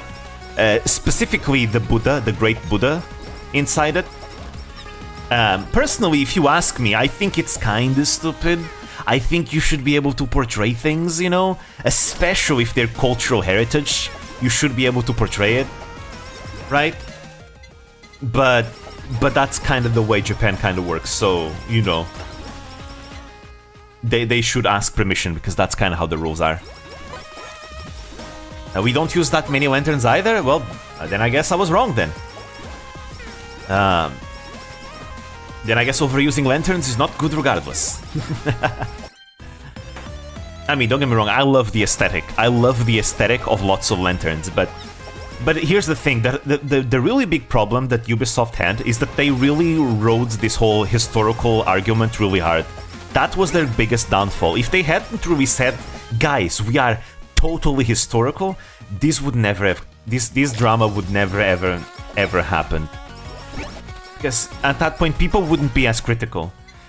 From my experience, people tend to be very critical about something. If you tell them that it's going to be historical, right? Because if you tell people that something is historical, you know, that kind of means something, right? And people will hold it to a higher standard. Because otherwise, you know, if you do something wrong, what you're doing is misinformation. And we've seen it a lot in media, like when a misconception becomes like common, because people keep doing it. You want an example? I'll give you an example. In shows about Rome and Greece, you always have like the soldiers having like armbands. Guys, armbands were not a thing. They did not use them. That's like complete modern invention that for some reason became so popular in modern times that actual people are starting to believe maybe it's historical, but it's not. It never happened. They did not wear armbands like that. It's just not. And this is why it's kind of dangerous for something to be passed as historically accurate and not to be held to a higher standard, because it becomes common, right? It might become common in media, and then people actually start believing maybe, yeah, this was historical. And I think that the armbands in like ancient Greece and Rome depictions are a great example of that. They did not use armbands. Those wristbands that they have. I'm split on the historical stuff because they are gatekeeping the historical monuments, so it's represented correctly. Then it's not entirely bad. Yeah, I personally do not agree with that you know, practice of asking permissions for everything that Japan has. And I think historical landmarks like the Todaiji Temple, I don't think they should, you know, forbid people from using them. Especially keeping in mind that one of the main arguments that people use is that, oh, it's like a religious symbol. Yeah, but Japan uses like religious symbology in their media all the time for other religions, right? So I don't think it's fair that for some reason the Todaiji Temple has to be any different. You know?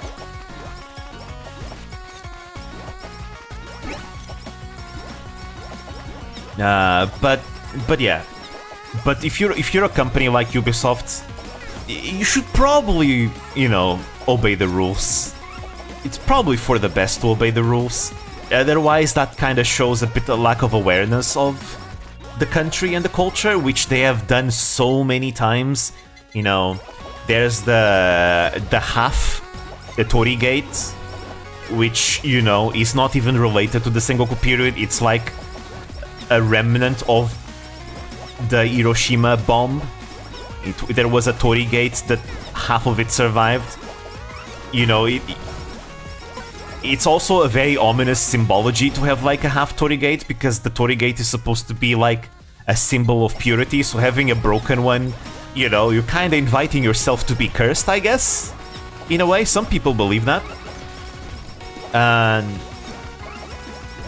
there's also the fact that one of the katanas that you can actually buy for the game's promotion is literally copy-pasted from like Zoro of One Piece. That also didn't sit well with people. There's also the fact that the game is going to release during the Seiren gas attack by the Aum Shinrikyo cult. Yeah, that probably wasn't a good idea either. Most likely it was an accident, actually. I'm gonna give them the benefit of the doubt. I think most of what they're doing is probably complete accidents, honestly. But it doesn't look good when you put everything together, right?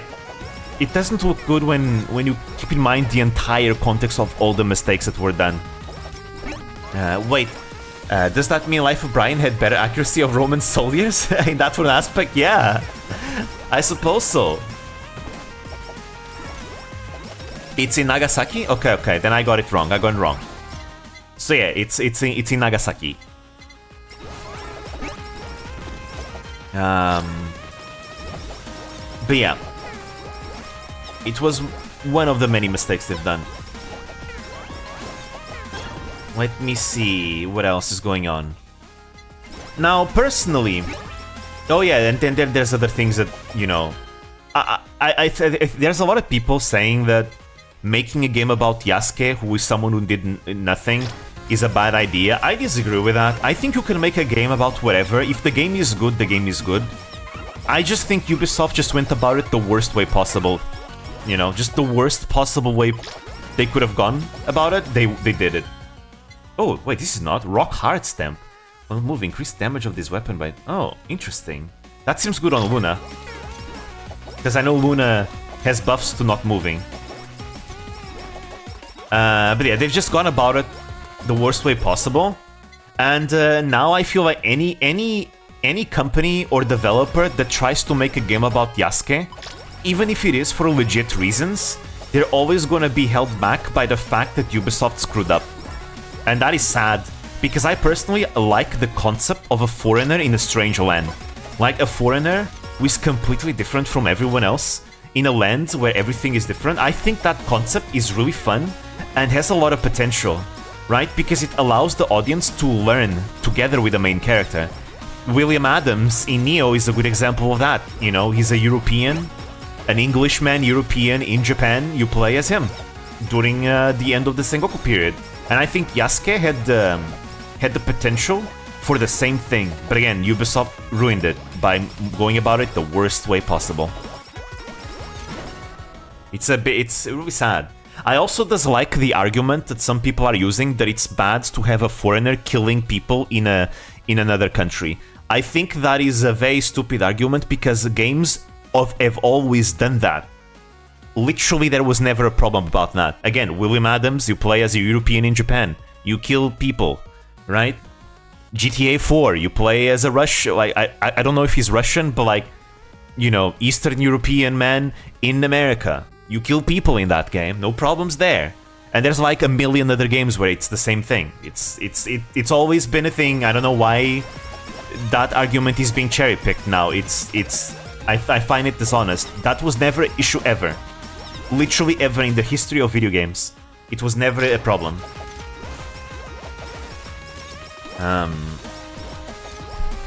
I liked Black Samurai Man in Neo 2. He was cool, and they had very little focus on him. It made it even cooler. Most games do that. Most games usually you have Yasuke as a secondary character, which makes sense because again, Yasuke didn't do much in history, right? He really didn't. There are games that might, you know, give him more focus, and I think there's the potential there. Like, I imagine that if you were to actually make a game about Yasuke... Oh, look, I got a fan letter. Nice. I think if you wanted to make a game about Yasuke, you needed to make a game about his entire journey in Japan, maybe even before Japan. But that would go into speculation route, which is fine. Just tell everyone, guys, this is historical fiction.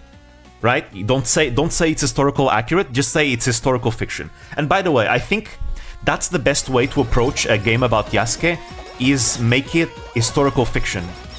Because if you make it about historical accuracy, you don't have anything to work with, really. You really don't have much to work with.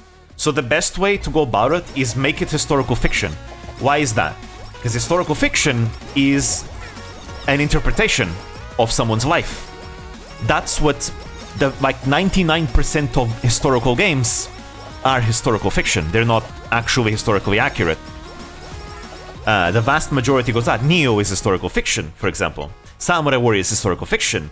Nobunaga's Ambition, while it's probably the most historically accurate samurai game I've ever seen, is still historical fiction. So that's the best way about it. Then you could actually explore, Yasuke's backstory. You could even use Thomas Lockley backstory to explore his past.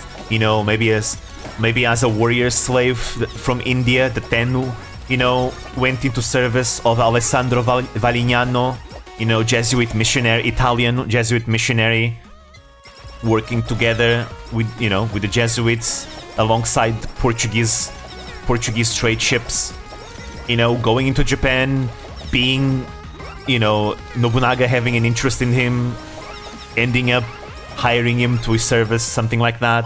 And then you can explore the rest of Japan from there. Like, maybe have a game where you go with alongside Nobunaga, maybe quelling rebellions, because Nobunaga had to deal with a lot of rebellions. Maybe fighting alongside Nobunaga in the Tensho Jingo War, accompanying Nobunaga in the campaign against the Takeda clan, and you get to see, the end of the Takeda clan and all that, and maybe you can fight like some famous samurai from the Takeda. I mean, a lot of them were already dead back then because of Nagashino had already happened, but there was some that were still alive. Maybe you could fight the Sanada clan. The Sanada clan was there. The Sanada clan, they were in a different region, but still, again, historical fiction. You can make it work. Hell, you could fight Takeda Katsuyori, I guess. Maybe Kosaka Masanobu.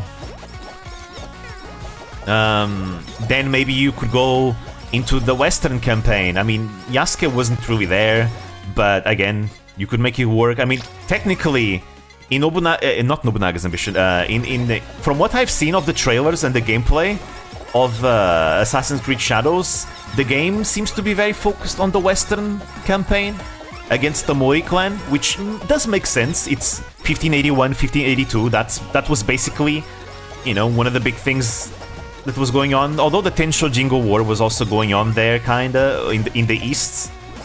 But again, you can make it work, I guess. You just need probably don't make it open world. I think making it open world is a mistake. It shouldn't be about exploration. I think that's the worst way to go about a Yasuke game. It doesn't make much sense. And then you can explore, like, the Honnoji incident. We don't know what happened after Yasuke was sold back into slavery. So the game could be explored. If the game doesn't end at Honnoji, they could have continued exploring, like, a possible future for Yasuke after that. Maybe. They could do that. There are games that have done it. Samurai Warriors 5, for example, does not have Yasuke going to slavery, for example. In Samurai Warriors 5, Yasuke, after Nobunaga dies at Honnoji, Yasuke carries his sword, the Sosan Samonji, which was the sword that Nobunaga claimed from Imagawa Yoshimoto at the Battle of Okehazama. In Samurai Warriors 5, Yasuke, who is a playable character, by the way, he claims the Sosan Samonji, because Nobunaga left the Sosan Samonji for Yasuke to keep. And basically, I think Yasuke was meant to give the Sosan Samonji to the next person who would be worthy to unify Japan, something like that. And Yasuke becomes a wanderer who wants to learn what's the best way to become a samurai or something like that. Like the true way to become a true samurai, something like that. But the game kind of ends there because the game is about Nobunaga and Mitsuhide, so you don't know anything that happens afterwards. But basically, there's like a lot of potential about a game about, you know, to make a game about Yasuke. You just need to make it well. And I just feel like Ubisoft didn't do their homework. They just did not do their homework at all, and they ended up doing the worst thing possible. Personally, if you ask me, keeping in mind this is Assassin's Creed, I think Assassin's Creed should have focused on the ninja rather than the samurai. I get it, samurai are very iconic, you know, for Japan, but like, this is Assassin's Creed after all, right? I think you should focus on the ninja, and to be fair, you can still focus on the samurai. I mean, because some samurai were ninja, like, because at the end of the day, a samurai is a social class, a ninja is a job, right? So there were samurai, you know, they were part of the samurai class, but were ninja as a job. A good example of that is Hattori Masanari. Hattori Masanari was a vassal of the Tokugawa clan, serving Tokugawa Ieyasu. He was a samurai, he was part of the samurai class, but he was also a ninja. That was his job. Hattori Hanzo. Hanzo was the name that was passed from generation to generation of leaders of the Iga Ninja. So Hanzo, he was not the first Hanzo. There were other Hanzos, but his real name was Hattori Masanari. This is another thing that you see a lot with in Japan. For example, Saika Magoichi is another good example. Saika Magoichi was the leader of the Saika mercenaries, right? The leader of the Suzuki clan. But there were many Saika Magoichis, you know. The most famous Saika Magoichi is the man we know as Suzuki Shigehide. But his father, Suzuki Sadayu, was also known as Saika Magoichi. His brother, Suzuki... I forgot his name. There was another Suzuki guy, but yeah. Basically, anyone who was the leader of the Saika, you know, would have that name, and the Suzuki clan family would basically use that name when they were on the job to give the illusion that Saika Magoichi was immortal, right? He was always around, he never dies. That was the same reason as to why Hattori Hanzo would also have like always the same name. Same thing as why there were like multiple Fuma Kotaros, there were like 5 or 6 of them, something like that. It gives the illusion that someone is immortal. And you know, this is a practice we still see today actually. In some traditional Japanese cultures. A good example is Rakugo actually. You might know Rakugo because of Jufute Raden. Jufute Raden being the Hololive member from Riglost that absolutely loves Rakugo and, you know, just in general art, historical art. Rakugo uses that tradition of passing a name from generation to generation. That comes from the process of becoming like a true Rakugoka. Let me give you guys a little bit of history on Rakugo.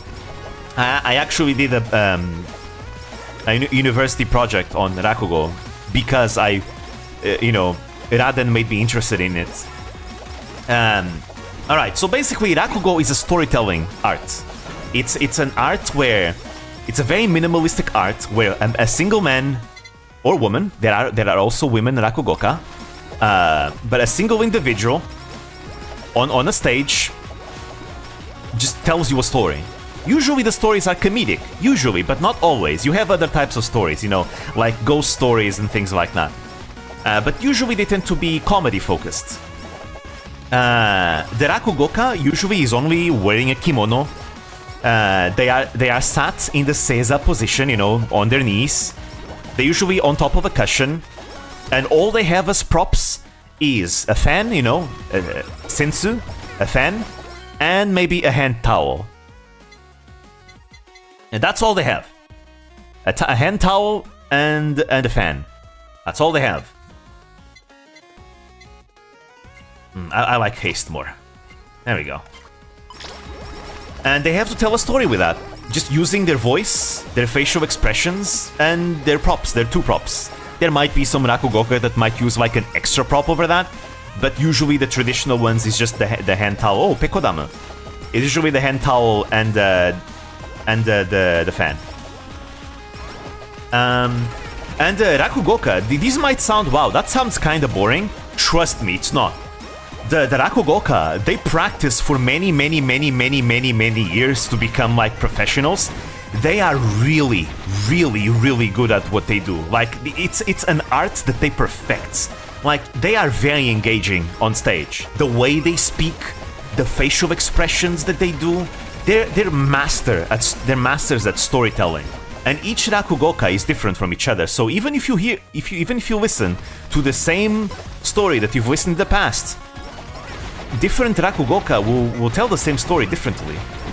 A lot of the stories that Rakugoka tell are actually very old stories that originate from like the late Sengoku period and early Edo period, because the origins of Rakugoka go kinda a little bit beyond just the Edo period. Technically, as we know it, Rakugo originates from the Edo period.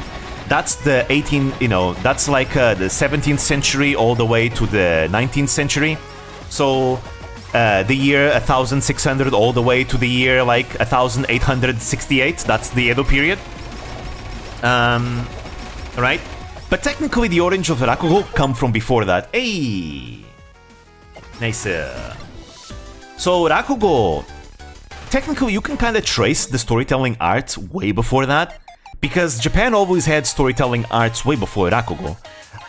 For example, in the Heian period, maybe even the Nara period, which is like even before the samurai were in power. So think about, let's see, the Nara period is like 710 all the way to 795, and then like the Heian period is 794.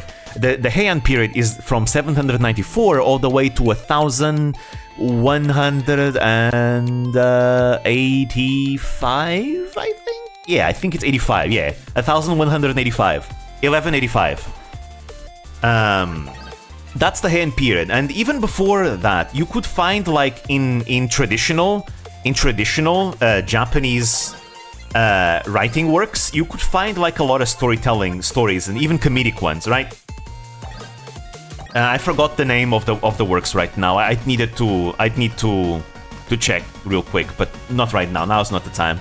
But yeah, but basically you can trace storytelling arts way before that, and particularly like Japanese traditional storytelling arts, because you need to keep in mind that Japanese writing existed before technically actual Japanese traditional writing was a thing.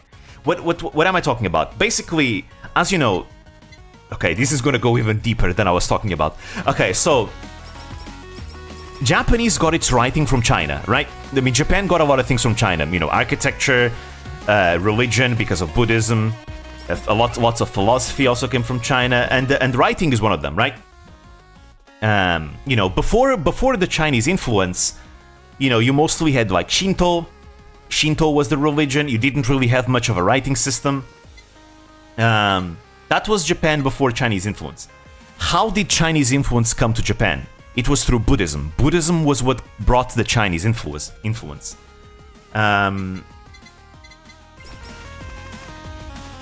Buddhism spread into Japan, and it became like a tool for like the imperial family to kinda assert its authority. Shinto was the same way in that sense, because Shinto was a way for the imperial family to cultivate its divine charisma, right? Because as we know, in Shinto religion, the imperial family is descended directly from the sun goddess Amaterasu, right? And according to legend, the first emperor Jimmu, he conquered Japan and ended up settling in the Yamato region of Japan, right? And every single person that fought besides him in his conquests became known as the Heavenly Warriors, right? This was a way for the imperial family to be able to kind of cultivate this divine charisma that, look, I am like descended from like divinity, but the people that fought besides me are also like pseudo-divinity as well, right? And this was a way for the imperial family to also like be able to include like the other aristocratic families, so that they could also feel like important, right?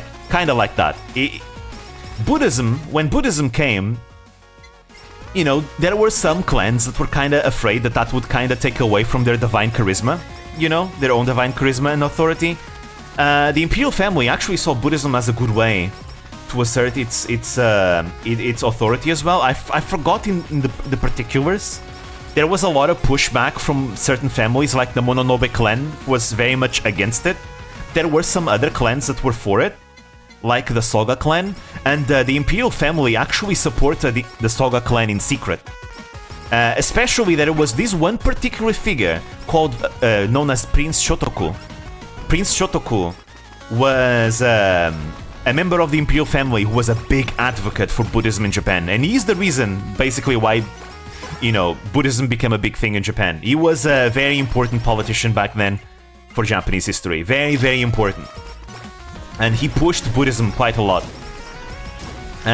It was thanks to Prince Shotoku that the imperial family started asserting even more of its authority. And later on, one of Prince Shotoku's successors would enact what are known as the Taika reforms, which basically doubled down on everything Prince Shotoku made. Anyways, so Buddhism came to Japan, right? And through Buddhism came, Chinese influence, because that's the kind of Buddhism that Japan brought. There would be Chinese monks coming to Japan, and there would be some, Japanese people that would go into China to study, about Buddhism and then come back to Japan. And that's how the Chinese influence came to Japan. The architecture through the temples, the Chinese architecture in Japan started because of the temples. Because again, the temples were built in the traditional, Chinese style. And the writing system was imported as a result, because you need to know how to read and write to be able to, import the knowledge as well. So the Chinese writing system, the kanji, was imported into Japan, and you would have, Japanese monks be educated by Chinese monks coming into China, coming from China, I mean, who would be educated in the writing system. At the same time, many aristocratic families would also start being educated in kanji as well. Now, by the way, with kanji also came literary works, but the writing works made back then were very much in a Chinese style. So all like the Japanese writing culture from back then in its initial stages was basically Chinese style Japanese writing, right? That was during the, let me see, was it? I'd say it was a little bit. Was it during the Nara period? Maybe it was a little bit before the Nara period. I think that's like Yamato period writing culture, if I had to say. I think so. I think it's only in the Nara period that we actually start seeing proper Japanese writing start to arise, where instead of a Chinese style writing, you actually have proper like Japanese identity writing. I forgot the name of the book specifically. That has it's like a compilation of Japanese works made by several authors. Many of them are anonymous. I think it's called. It's not the Kokinshu. The Kokinshu is the yeah. Okay, I remember. The Kokinshu is an anthology of many like Chinese style writing of Japan, and then you have the Manyoshu. The Manyoshu is the collection of many actual Japanese style works. There were some that were still like Chinese style, but the majority of them I think were Japanese style. And actually, some of the Manyoshu works might have actually included maybe some stories, like maybe some comedic ones. Usually poetry. There were some long works, many of them short. But yeah, that was I think during the Nara period, if I remember correctly. So Nara period, again, to remind yourself, that's 8th century, 710 to 794. So yeah. So Buddhist monks would actually learn how to tell stories better, so that they could basically weave in stories in between their sermons. Why is that? Because it was a good way to make sure people would continue keeping attention. Right? because, you know, sermons can get a could get a bit boring sometimes. So by telling like a funny story in between your sermons, you could keep people's attention. And some monks would actually be able to create stories to tell their sermons. So their sermons would become stories on themselves that people could learn from. So that's why a lot of Rakugo stories actually could have like a kind of moral. Because, for example, a lot of stories in Rakugo tend to be about absolute idiots, right? Usually people that are not very smart, or people that think they're smart but they are not. There's usually some kind of moral that you can learn, sometimes, not always, right? And this is definitely an influence that you can kind of feel from like Buddhist monks telling their sermons through storytelling, through like funny stories or other stories like that. In fact, there is actually one work of writing from like early hiragana writing made by a very important Japanese author back then called, what was her name? Sei Shonagon? Yeah, there we go. You might know her from Fate. Oh, the Jufute clan crests. Ooh. Cool. That's Raden's stamp. So basically, during the Heian period is 794 all the way to 1185. That was basically the golden age of Japanese, like, artistic culture, in a way. I mean, the Edo period also counts as another golden age of, like, Japanese, like, artistic culture. But the first golden age would be the Heian period. That's the one I love whenever Raden gushes about it. It's really cool. But yeah, the Heian period was like a golden age of aristocratic culture, especially. Back during the Heian period, Japan was dominated by the aristocrats and their culture.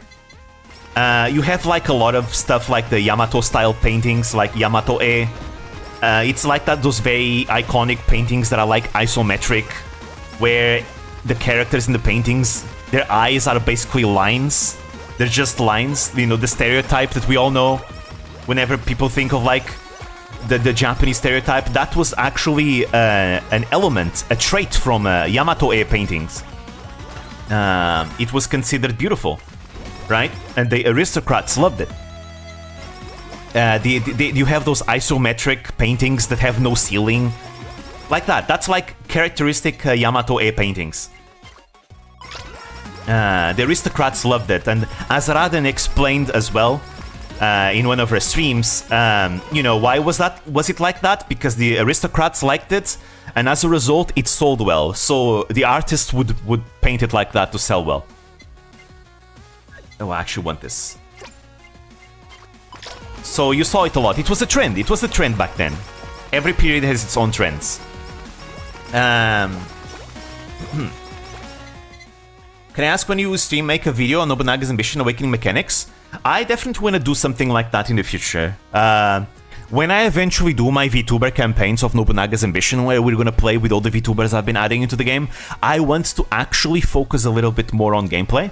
My first playthrough of the game was more events-based, but I want to actually explain the mechanics of the game to people following in those campaigns that I'm gonna do in the future. I can't really promise when it's gonna be. I'm gonna try and get it ready by summer, but I can't promise that. It might be later than summer. But I will do it eventually. That's all I can say. Anyways, continue on the matter of the Heian period, which eventually is gonna lead to Rakugo, I swear. I swear all I'm saying is gonna lead to Rakugo at some point. So yeah, Heian culture was dominated by the aristocrats. Aristocrats were basically hikikomoris, let's be honest. They didn't really do much governing, honestly. You know, that's kind of what gave space for the samurai to start having power, by the way, is that regional lords and military families would start actually accumulating power by actually doing all the governing in their regions. Because the aristocrats weren't really doing much governing at all. They were just doing art and stuff. In fact, art was very important for the aristocrats. Poetry was a daily practice back then. A daily practice. If you like, your reputation as an aristocrat was completely dependent on the quality of your poetry. If you did a bad poem, you could potentially have your entire reputation ruined. Right? It was a daily thing. That was how important poetry was for this. And by this time in the Heian period, the poetry that we see is very much characteristic Japanese poetry, like actual Japanese poetry. And you have of many kinds, you know, many types of poetry. Right now I don't remember their names, but there are many different types of poetry. Some of them long form, other one under short, things like that. And this is also where we see the first monogataris come from. The monogataris are basically the first novels, the first romances, you know, in the world, in fact. This is why people that study like world writing, you know, history, they eventually study about the Heian period monogataris, because we see the first monogataris appear from this period. The first romance novels appear from this period in Japan, and actually from female writers, not men. You see, there is this one particular, you know, author that is very, very, very important. Her name is Murasaki Shikibu. If you play Fate, you probably know who she is as well. Murasaki Shikibu, she was the rival of Sei Shonagon. They were rivals. They didn't like each other very much, but they were both kind of important to, like, in their respective ways for like Japanese writing history. No, wait, I'm gonna place Flare now. I've played Flare now. There we go. I was like, wait, where's Rushia? I forgot. Right, Rushia's not in the game. Wait, no, that's not the stage. So Murasaki Shikibu is particularly famous. I don't know if she was I don't think she was the first one. Maybe she was the first actual, you know, romance novelist. She was the one who wrote the. I think she was the first one. I think she was the first one. She wrote the first romance novel. When I mean romance, I don't mean romance in the actual literal sense. I mean romance in, like, think about the Romance of the Three Kingdoms and things like that. Like a romance in the sense that it's like a long narrative story, something like that, right? Murasaki Shikibu wrote the Genji Monogatari. The Genji Monogatari, I think it was the first romance in the world. It's a very long work of writing, by the way, and it's centered on these men. I think he was he Genji? I think he was Genji.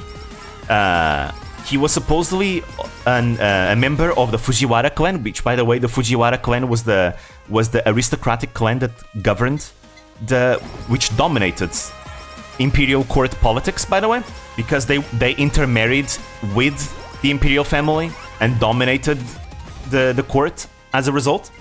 And that, by the way, remained the case for like a long time. Even during the Sengoku period, it was still the Fujiwaras that held the title of Kampaku, which was the imperial advisor.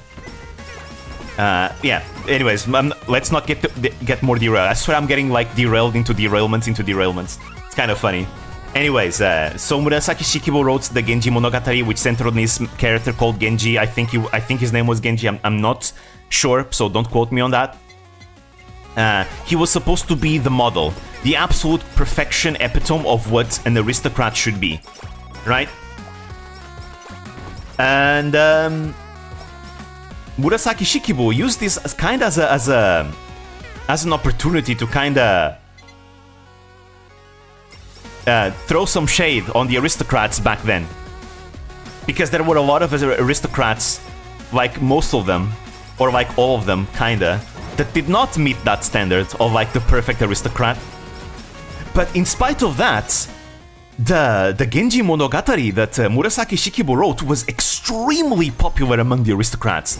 They loved it, and there was actually this one episode where I think the leader of the Fujiwara clan at the time, I think he loved the. Okay, I'm gonna play Coco again because this was too fast. The leader of the Fujiwara clan back then, he loved the Genji Monogatari so much that he got angry because he wanted another update to the story because it was still ongoing back then, right? Every time there was a new chapter or something like that, Murasaki Shikibu would release it, and people would be able to read it in the Imperial Court. And the leader of the Fujiwara clan, I think it was the leader, I'm not sure, but he was like a big deal back then. He was angry because he wanted, like, where's the next part? I want to read the next part. So yeah, basically he was a big fan of the work, but he did not meet the standards of the perfect aristocrat at all, which was very ironic. So yeah, Murasaki Shikibu, she's a big deal in like Japanese writing. And my point was not about Murasaki Shikibu, it was actually more about Seisho Nagon, her rival. Her rival, Seisho Nagon, also had her own historical writing work that's attributed to her, that we know. It was called The Pillow Book in English. I forgot the Japanese name. I forgot the Japanese name of the book, but in English it's called The Pillow Book. And it was basically a slice of life book where she just talks about stuff, where she comments on stuff that happens in her daily life, things like that, observations of her life in courts and other places, right? And it also kinda, at first, she actually hid it. It was meant to be like a personal diary for her, but she once left the book out in the open, and another aristocrat saw the book, read it, loved it, and kinda spread it around the Imperial Court. And it kinda became popular because everyone wanted to know, what kinda like Murasaki Shikibu, what's Seisho Nagon has to say about this and that, right? And so how does this tie into Rakugo? Because Seisho Nagon in the Pillow Book talks about how Buddhist monks had particularly nice voices. They had really nice, pleasing voices to listen to. And they kinda were starting to become celebrities amongst the common people, right? Like, the common people legit were treating some Buddhist monks like celebrities, which is really funny because it reminds me of Seiyu culture today in modern Japan, right? Where modern voice actors actually, are basically celebrities in Japan, right? We all know many, Aoi Yuki, a good example, Sawashiro Miyuki, and like a million others. There's many famous Japanese voice actors, seiyus. And it kind of reminds me of that, actually. How Buddhist monks had really good voices back then. And the reason why is because it was on purpose, by the way. They practiced I think they actually practiced their voices and all that to be able to tell better stories and to be more engaging, so that people would listen to their sermons and to their stories, which would contain like moral lessons, right? So you see evidence of this in Murasaki in Seisho Nagon's Pillow Book, because Seisho Nagon's Pillow Book is a good example of like a first. What's it called? What's it called? The name I forgot. It's a primary source. Yeah, it's a primary. It can be taken as a primary historical source of the daily life back in the Heian period, right? Because again, you have someone who lived back then, who had a book where she talks about what she observed back then. Perfect primary source. This is like amazing historical like sources that you take from the period. And Seisho Nagon specifically talks about this from the Buddhist monks and their good voices and them telling stories and all that. So we already see a historiographical evidence of it being done back then. Now let's skip a few years later, like some solid 300 years later, maybe 400 years later. So we're no longer in the Heian period. Now we're in the Sengoku period. Like Japan is at war. The samurai rule Japan. There's samurai fighting each other. It's a huge mess. But that practice of telling stories is still a thing. Specifically, there's this one particular kind of people called the Otogishu. The Otogishu were basically people that would be talking partners. They would be talking partners to like a daimyo. to feudal lords, right? And it could be anything. They could be tea ceremony partners, you know, tea masters, they could be artists, they could be merchants, they could be Buddhist monks as well. And they would just serve as just talking partners. They would talk about things, they would teach lessons, you know, give oh yeah, I forgot about something. Wait. I forgot to mention something about like Seishonagon and Murasaki Shikibu and like all the other like women of the court. It was they who created hiragana. The hiragana writing system was created by the female novelists of the court because the female novelists, they were not educated in kanji, but they wanted to write too. So they created hiragana to be able to write themselves. So there's actually a lot of works from back then that were written entirely in hiragana.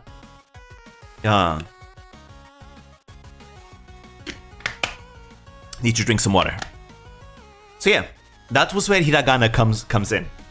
Actually, from the Heian period. I think there was like a beta version of hiragana before the Heian period. But hiragana as we know it comes from the Heian period. Anyways, that was the end of the tangent. Anyways, the Otogishu were talking partners. They would, you know, teach lessons to the daimyo, you know, about a bunch of things. They would tell stories. They could also just tell funny stories. And there were many like Buddhist monks that were Otogishu as well. So that practice of Buddhist monks being like talking partners and like telling stories was still a thing, even in the second Sengoku period, like 400 years later. And there is one particular Buddhist monk we need to highlight here. His name was Anrakuen Sakuden. Anrakuen Sakuden is known as the father of Rakugo. Why is that? So first of all, he was Toyotomi Hideyoshi's Otogishu. So Toyotomi Hideyoshi, he was Oda Nobunaga's successor after Nobunaga died. You know, Nobunaga died at the Honnoji incident. And Toyotomi Hideyoshi avenged Nobunaga by killing the traitor Mitsuhide, and then, you know, kinda usurping Nobunaga's child, actually grandson, Nobunaga's grandson, Hidenobu. And Hideyoshi kinda took over the leadership then and unified Japan after that. Anrakuen Sakuden, he was Toyotomi Hideyoshi's Otogishu, right? He would be Hideyoshi's talking partner in many of his later years. And in the early Edo period, so now we're talking about the early 1600s, no longer late 1500s, even though again he was in Hideyoshi's service during the late 1500s. But during the early 1600s, Toyotomi Hideyoshi ended up being convinced by another samurai to make a compilation of all these stories. So he did. I forgot the name of the historical work. I forgot the Japanese name, but the translation of the book in English is kind of like stories to keep you awake or something like that, or like laughs to keep you awake or something like that, or laughs after you wake up, something like that. I really forgot the name in Japanese. Oh shit, I died again. But yeah, it was a compilation of every single story that Sakuden knew from his childhood, that he learned and things like that. It was like quite a lot of stories, like over 1,000 stories maybe? I don't remember if it's over 1,000 stories, but like a fair amount, quite a lot of them. And this collection of stories became the foundation of the library of stories that are told by Rakugoka to this day. To this very day. The traditional Rakugo stories, the majority of them were made by... they were compiled, many of them even created by Anrakuen Sakuden. And that is why Sakuden is known as the father of Rakugo. Because of this. Now, Rakugo, as we know, still had to go through some evolutions. After the popularity of Rakuden's... Well, actually, it didn't have that much popularity at first. There were some people that became storytellers, you know. Some people that decided to create, like, these specific places where they would just tell stories. And they would charge a fee to people, for the public, to watch. These people can also be considered the fathers of Rakugo. Eventually, the popularity of Rakugo faded for like 100 years. So for 100 years, like, there wasn't really Rakugo going on, until after those 100 years, into the Edo period, another Rakugoka, who is also considered like the father of the rebirth of Rakugo, appears. I also forgot his name, but he's also a legendary figure in Rakugo world. He came along, he revitalized Rakugo, became popular again. By the way, there's multiple schools of Rakugo. You have like an Edo school. By the way, Edo is the name back then for Tokyo. Tokyo is Edo. And there was also a Kamigata school, which still exists today. And I think there was also like another school somewhere in Kansai, but I'm forgetting right now. But the two major schools today are the Tokyo Edo school and the Kamigata school of Rakugo. So you have these two schools of Rakugo that originated both from the Edo period and finally became popular again. And to the point where now there's actually specific parlors, like theaters, dedicated just to Rakugo. They are called the Yosei. Yosei are these, stage theaters that are only for Rakugo. They're particularly just for Rakugo. And you still have them today. To this day, if you want to watch... I mean, the Rakugo can be performed anywhere. As long as you have, like, a space where you can sit, you can perform Rakugo, right? But traditionally, they are performed in Yosei. In the Yosei. So yeah, Rakugo became more popular. You still have Rakugoka. I guess I can call them Hanashika. I think Hanashika is how you say storyteller. Rakugoka, Hanashika, I guess it goes hand in hand. You had these many Rakugoka who were like really popular, made a living off of it, and you even had actually a Western Rakugoka who appeared by the time that Japan opened up. So at the end of the Edo period, we're talking about the I forgot the name of that period. There was a particular period after the Westerners arrived and they forced Japan to open up. There was the Bakumatsu period. There we go. The Bakumatsu period was the period in Japan where Japan was opened up by the Westerners, but the shogunate was still in power, right? Kinda, but it was kinda on the decline. During the Bakumatsu period, there was this one particular man called Henry Black. Henry Black, I don't know if he was American or if he was English. I don't remember, but he was either one or the other. Maybe Australian. I don't remember really, but it was something like that.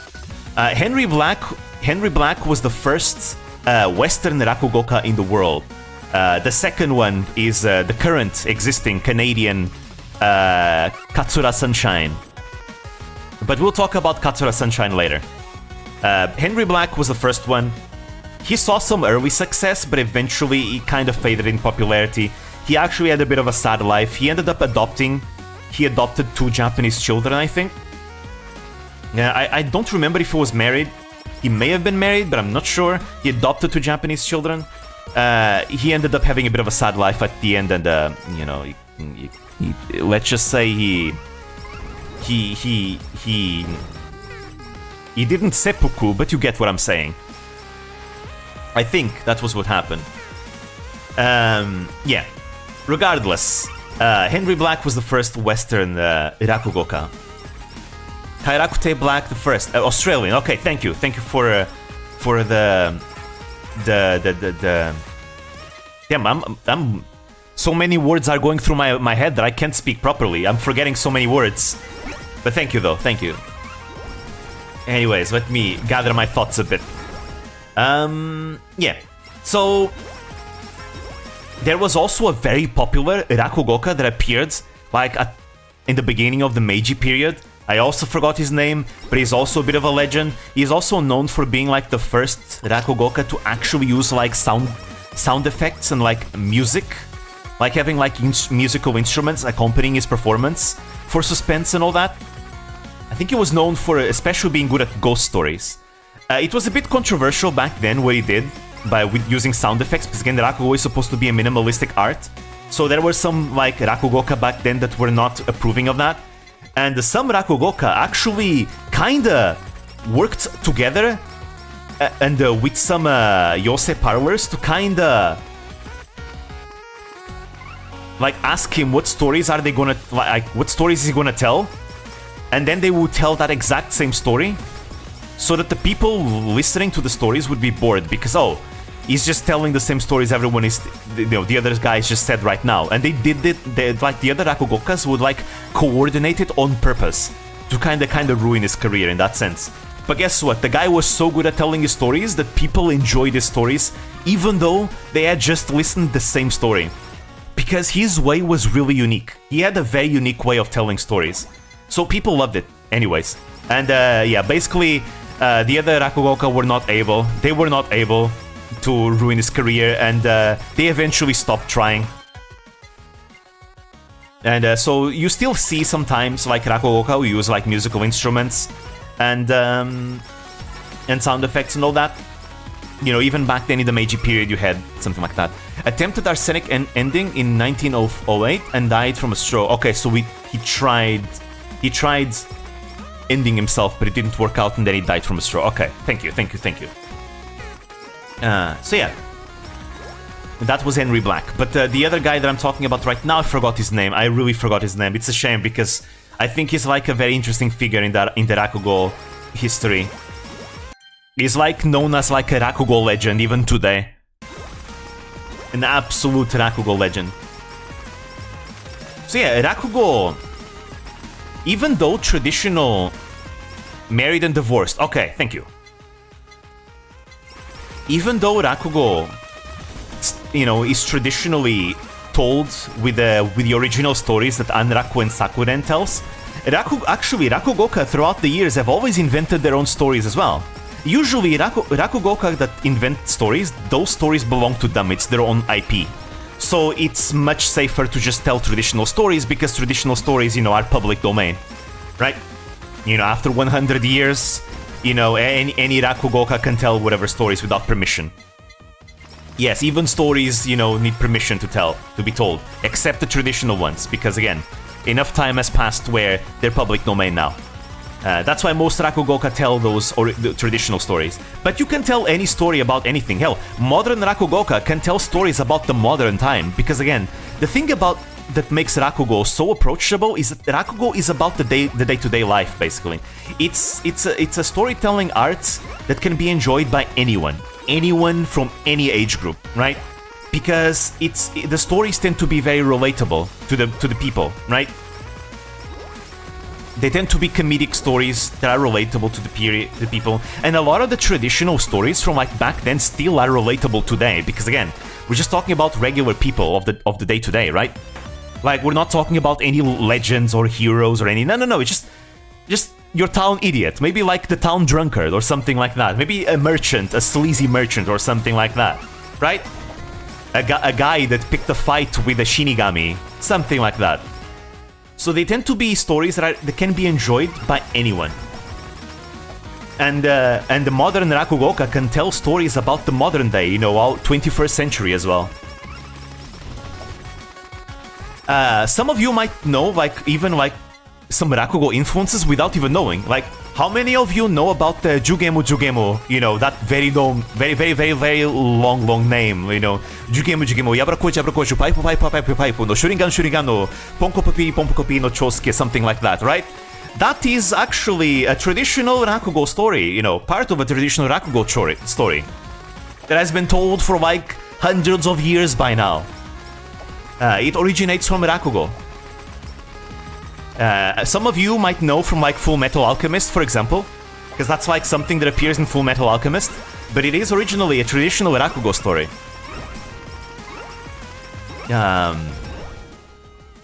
Let's see. Modern Rakugo. Today we have a Canadian who is the second Western Rakugoka. His name is Katsura Sunshine. The Katsura name is passed from his master, who was also known as as Katsura and not Sunshine. Sunshine was the name that his master also gave to him. When you become a professional Rakugoka, your master will give you your name, right? You will inherit your surname from your master, and your actual name will be also given by him. Although there are Rakugoka that will just give their full name to their students, and that's why you have like, oh, something the sixth, right? It's kind of like that practice that you see, in the past with ninja, giving their names to like their successors because it's to feign immortality, right? Today, professional Rakugoka do the same thing. They pass their name, their artist name, from generation to generation. From master to student. And in a way, it actually allows to give prestige to their student, right? Because think about if you are one of the students of one of those master Rakugoka, I mean, if your master deems you worthy of their name, I mean, you have big shoes to fill, but that would give you a little bit of confidence in a way, right? Because not just anyone can become a Rakugoka, right? Like, okay, let's talk about the lengthy process of how one becomes a Rakugoka. How do you become a Rakugoka? Okay, I want to become a Rakugoka. How do you do it? Prepare yourself for pain and suffering. That's how. Because becoming a Rakugoka requires a lot of commitment, sweat, maybe even tears. Probably some tears, maybe. Lots of hard work. So first of all, at least according to the Edo tradition, Edo Tokyo tradition, and the Rakugo Association in Japan, there are 4 levels to a Rakugoka's path. 4 levels. First of all, you have. First of all, you need to be accepted, right? You need to ask. You need to find an actual master Rakugoka. Someone who is at the last level. You need to become their apprentice. That's the first step. You cannot become a Rakugoka, at least a proper professional one, without having like the endorsement of a master. You can do it as a hobby, but you'll never be recognized as a professional master Rakugoka unless you have like a proper, master. So first of all, you need to convince a master to accept you as their pupil, as their apprentice. There are actually some cases of stories of pupils who had to ask multiple times and continuously be annoying to their masters to finally be accepted. Things that masters might ask, the masters might ask, for example, might expect that their student will be someone with good acting skills, someone with an expressive face, because facial expressions are very important for a Rakugoka, things like that. If the master deems them unworthy, they'll just not accept the student. Anyways, if the master finally accepts the student, and by the way, a master can have multiple students, not just one, they can have multiples. Many masters have multiple students, in fact. Finally, the apprentice will become a Zenza Minarai. Zenza Minarai is the first step, the first level for a Rakugo apprentice.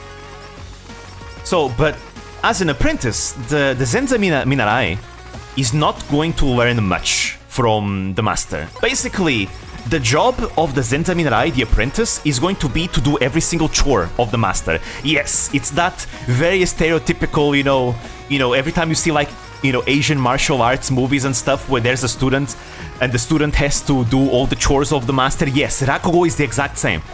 The student has to do all the chores for the master. Every house chore will be done by the student. Traditionally, the student has to live with a master, but in modern days, that's a bit more complicated, so the student is not expected to live with a master anymore. But they will still do their chores. And the student will mainly learn from observation. Just observation.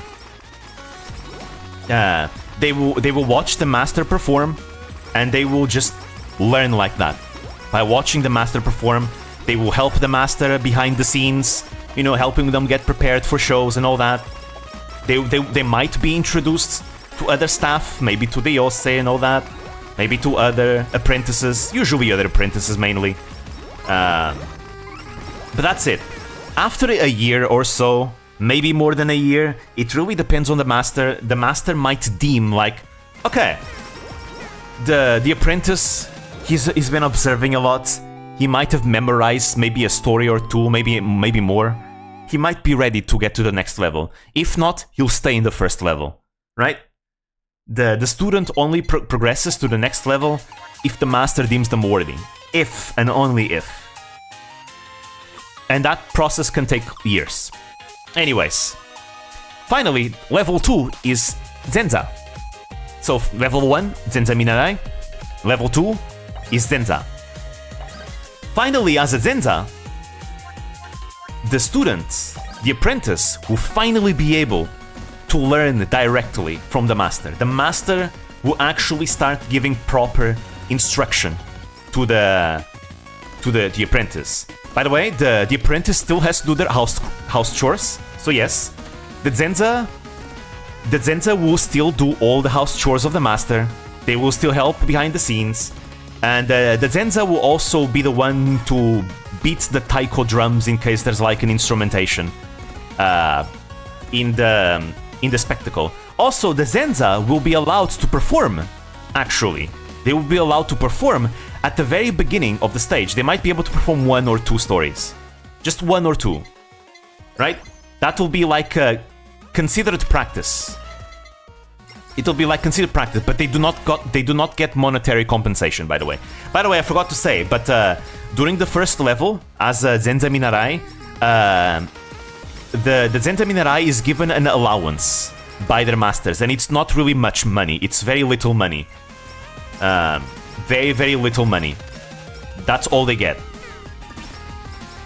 During as a Zenza, I still think they may get an allowance, but I'm not sure if they actually get an allowance. Maybe they don't anymore. I think they still do. But again, they do not get any monetary compensation from the performances at the beginning of every Rakugo performance. They don't. Again, it's just for practice. And it's a bit of a tradition to let like your Zenza, you know, do the first story, have the first opportunity in every show. But again, the same expectations as a Zenza Minarai are there. Again, they'll continue receiving formal instruction from their master.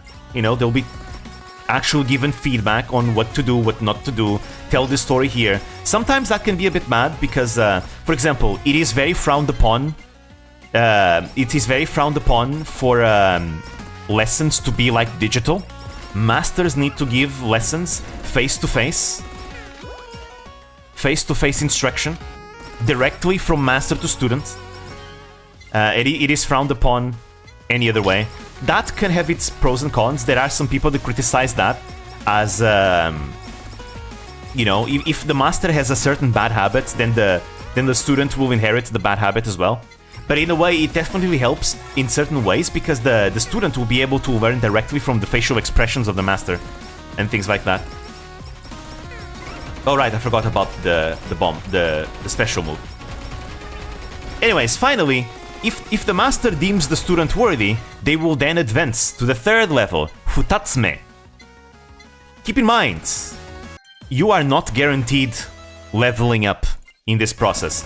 There are people who take 5 years to become a Futatsume. There are those who take 10 years to become a Futatsume. There are those who never become a Futatsume ever in their lives. So again, you only become a Futatsume once your master deems you worthy of becoming one. Once you become a Futatsume, you are finally allowed to perform Rakugo on your own. And you are expected to make a living off of your own Rakugo. And so basically your master and your fellow senior apprentices, they no longer give you money, they no longer give you an allowance. Again, you are expected to be able to make a living off of your own Rakugo performances. So it can be really difficult, especially for a new Futatsume. So a lot of Futatsumes tend to have like part-time jobs to be able to sustain themselves. Again, keep in mind, all what I'm saying, you know, people that go into the Rakugo world, they go into the Rakugo world not on a whim. They really want to go into the Rakugo world. It's like their biggest goal. So they have a lot of commitment. That's why they can like endure all this, you know, all these hardships. That's why you cannot be faint of heart to get into Rakugo as an actual recognized professional. Anyways, As of Tatsume, by the way, once you become of Tatsume, there will be like a small ceremony of you becoming of Tatsume. You will finally have your very own hand towel, right? Your very own trademark hand towel. And your master will introduce you to like people, other Master Rakugo, other like, owners of the Yosei theaters. They will basically get you into the world, right?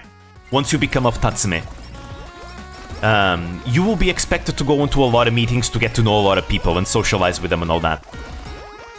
You will be helped by people as well every once in a while, and you should remember the people that help you because it'll come up later on.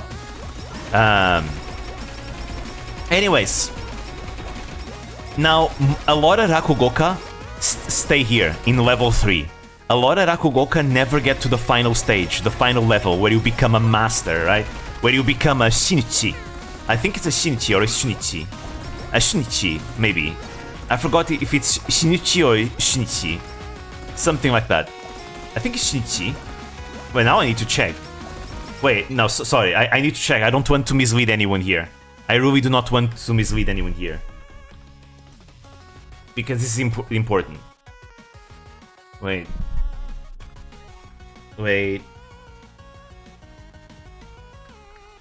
There we go. Wait. Just a little bit. Shinuchi. Okay, I'm correct. It's Shinuchi. Shinuchi. Gotcha. The final level to becoming a Rakugoka is very difficult. Very, very difficult. And there's no really, standard way of getting into it easily at all. Again, most of them never get there. Ever. To become a Shinichi, it no longer depends on your master. Your master, it's not in his hands anymore. It's not his decision. To become a Shinichi, you will need the recognition of the overall community, of the public, the general public, the owners of the Yosei theaters. You need the approval of other Rakugo Shinichi, masters. We need the approval of a bunch of people. We need to become a legend, basically. A legend, If I were to compare it to like VTuber standards, right? VTuber terminology, you need to become basically the equivalent to like Hoshimachi Suitsei, Kizuna Ai, Gaurgura, those legends, Pekora, Marin, Tsukinomito, Iron Mouse. You need to become one of those big legends, big legends. People that are like super recognized, admired and all that. Those legends, right? That would be like the equivalent in Rakugo to a Shinichi, like compared to VTubers, right? A lot of VTubers get popular, but not every VTuber becomes a legend, right? Not every VTuber can become such an icon. And it's the same thing with Rakugokas. So when someone becomes a Shinichi, it's a big deal because you can vouch for their quality. Because their quality is recognized, is acknowledged by everyone. Everyone in the Rakugo world, the big shots in the Rakugo world, the general public, you will probably get to a point where if you are a Shinichi, you have no problems making a living off of Rakugo. During COVID, it was a bit difficult for Rakugokas to, actually have performances in the Yosei, so a lot of Rakugokas started actually making YouTube channels to make Rakugo performance there as well. And to this day, you still have quite some. Katsura Sunshine, for example, he has his own Rakugo performances there as well. He actually does Rakugo in English even. He can do it in Japanese, he can do it in English, he can do it in both. But he tries to translate Rakugo into English in the best way possible, in the sense that it still feels Japanese, which is really cool. And he also has his own original, like, English, performances. And yes, Katsura Sunshine, he had the master himself. Anyways, so yeah, to become a Shinichi, you need all those requirements. It's very complicated. A lot of people don't never get there. Very complicated. Once you become a Shinichi, now this will be a time for a great ceremony. It will be a huge thing in the Rakugo world.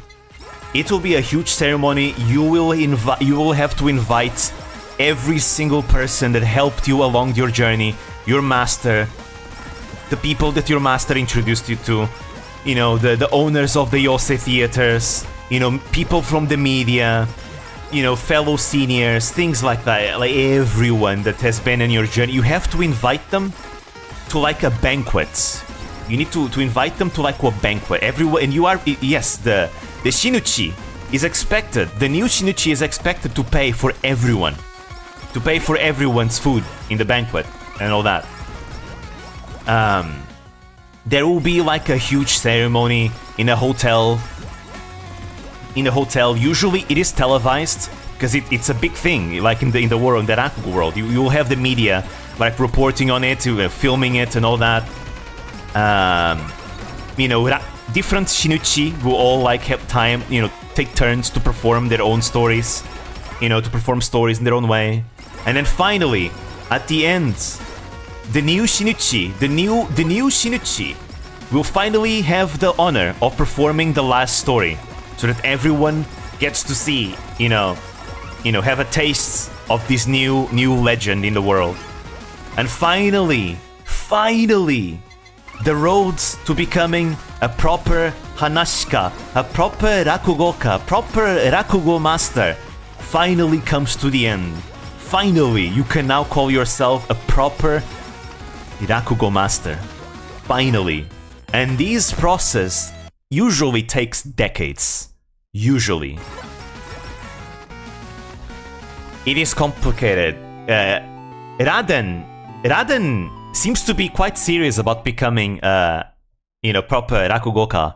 But again, if you listen to Raden's streams and you listen to how she calls herself, Raden calls herself Zenzai Minarai. So Raden recognizes that she's still at the beginning, at the first level, right? Which is it's very interesting because she collabed, like, Raden has an Oshi. Raden has a Rakugo Oshi. His name is Shunpute Shoya.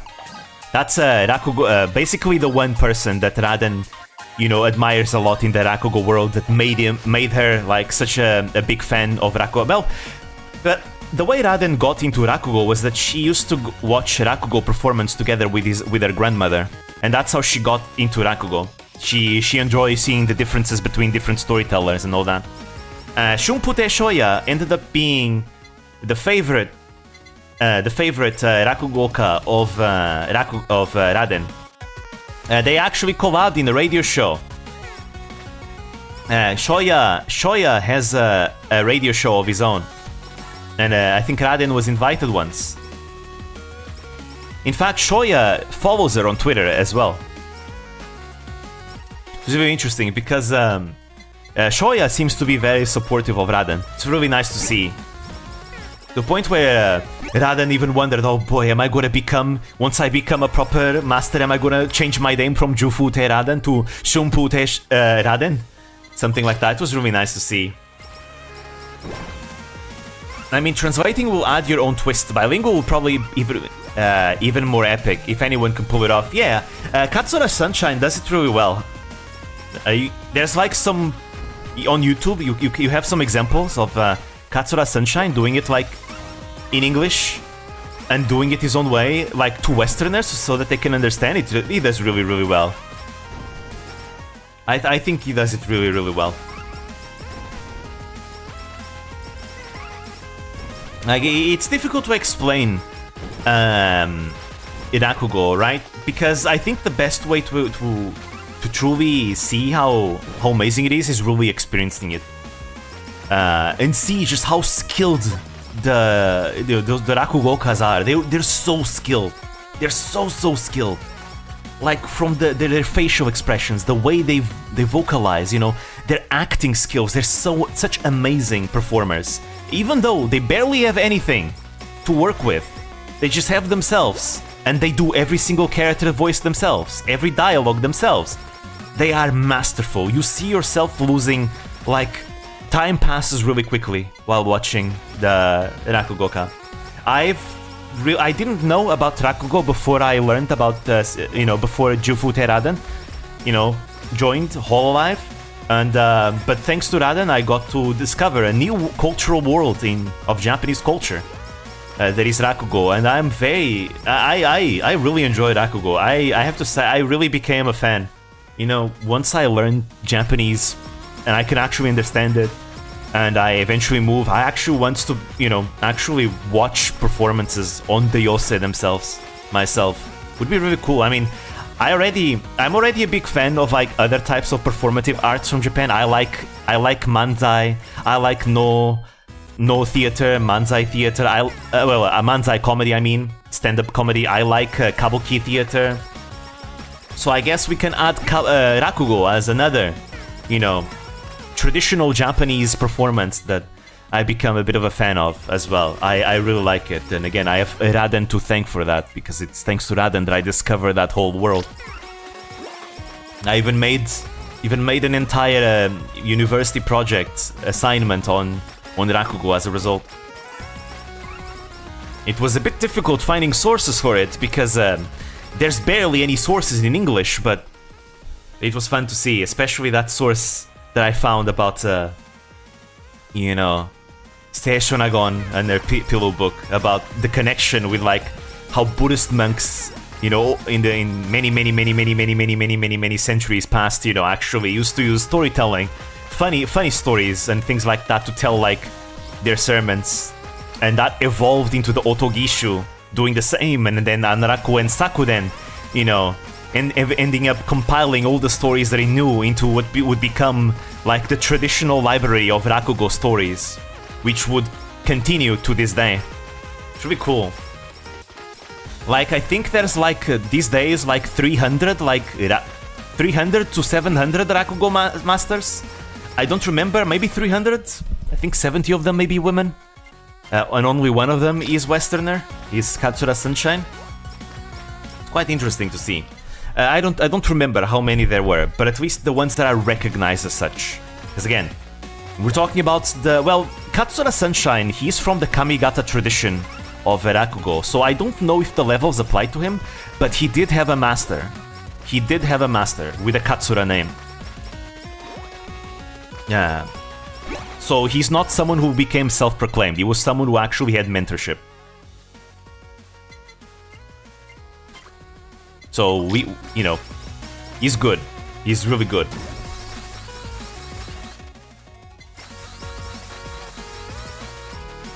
So yeah, that was quite the tangent. Thank you for coming to my Japanese cultural talk on Rakugo and some other Japanese history points here and there. I get really derailed.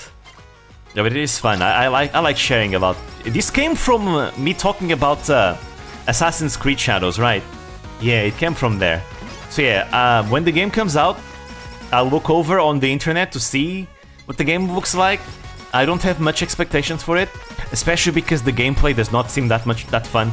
Like the combat, just compared to like many other games coming this year, the combat just doesn't seem like that fun, right? Just doesn't feel good enough. That feels like a game from like decades ago, from like 15 years ago, and I feel like for the price that it has, keep in mind it's a modern game, and it's that expensive, I just don't think it's worth. But again, I'm happy to be proven wrong. So when the game comes out, I'll take a look on the internet, see a review, see multiple reviews, see gameplay of it, make a decision. Probably not, because again, it's still very expensive, and the price of the game already is a barrier for me. Especially, I don't like, you know, usually supporting games have a battle pass, even, you know, especially when they're single player games. If they're multiplayer, whatever. If the battle pass doesn't affect you much, it's whatever. But if it's like single player, I don't see the point of a battle pass in a single player game. But maybe one day, if the game is on a mega sale, I might actually buy it, so I can play it myself, review it, you know, give you guys. Ouch! I died. Give you guys my review, my input as someone who, you know, I am not a professional. I am not a professor either. I am just an enthusiast on Japanese culture and history. So I guess I can give you guys my take and perspective as an enthusiast. You know. Especially since the game takes place in the period of history that I'm most comfortable in. It's the Sengoku period, that's like my thing. The Sengoku period is like the best, the one period of history that I can go in great detail on things. Great detail. I remember when I actually had classes on it, learned about it in class in my most recent semester in uni, and I felt like the classes were not detailed enough. Cause like, damn, this is all so surface level to me. It was really funny. Like, even when the teacher was sometimes being vague on purpose, I could know exactly what it was referencing. It was really fun. And I was able to add some stuff here and there. There we go. Showa Genroku Rakugo Shinju can take you a bit of the way. That's an anime that I've heard about. I only heard about it since I, did my research for my assignment of Rakugo. And I want to watch it. I'm interested in watching it. It's definitely in my list. Although, again, I haven't been watching much anime, in the past months because, again, usually, the time that I spend watching VTubers is the time that I would spend watching anime in the past. So I just watch VTubers instead of anime these days. I like anime, I really love anime, just that there's not enough time in the day. God damn it, 24 hours is not enough. Why can't we have like 36 hours in the day? Better yet, why do we need sleep? Sleep is annoying. Because imagine if you didn't have to sleep, that would be 8 more hours. It would be so good, so cool. Hey, shiny smiley story.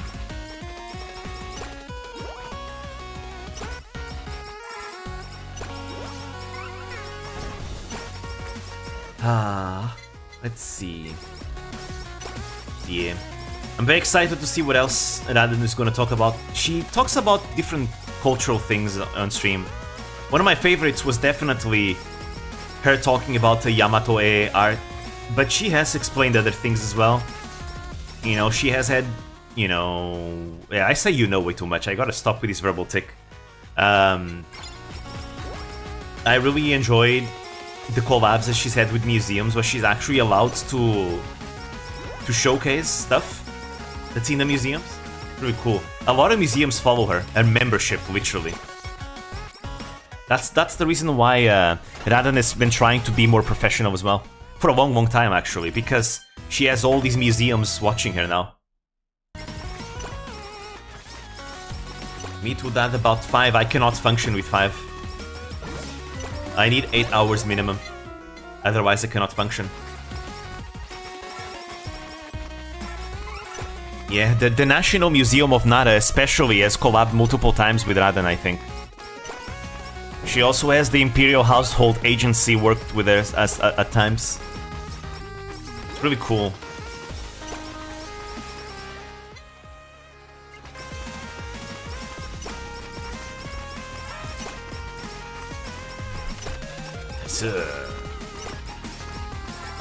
Can't manage to sleep that long. Today I actually didn't sleep that well. Don't know why. So I don't have 8 hours of sleep right now. I am definitely feeling the effects of it right now. So I think I'll stop the stream after I finish my this Luna playthrough run. I'm sorry I didn't focus much on the game itself. But I honestly really just wanted to play Holocure as an excuse for Zatsudan. Since we technically accomplished the goal of the stream. The goal of the stream was to beat Kurokami. We did it. Way faster than I expected. But at least that means I'm not stuck. And in the future I'll be able to move on into another game. Nini-san scenario, which has been done for a long time. And I'm looking forward to it. Before I even noticed you were alive, yeah. It's fine, you'll be able to see the VOD and see how smooth it was. Well, not that smooth.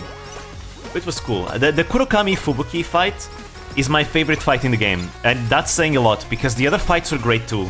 Like the Flare fight was great. The Botan fight was fun. There were a lot of really good fights. The Korone fight was cool. But the Kurokami Fubuki fight is my favorite. It makes me really excited for new bosses in the future. And especially new extra bosses, because we know there's gonna be more secret bosses in the future. Like at least 4 or 5.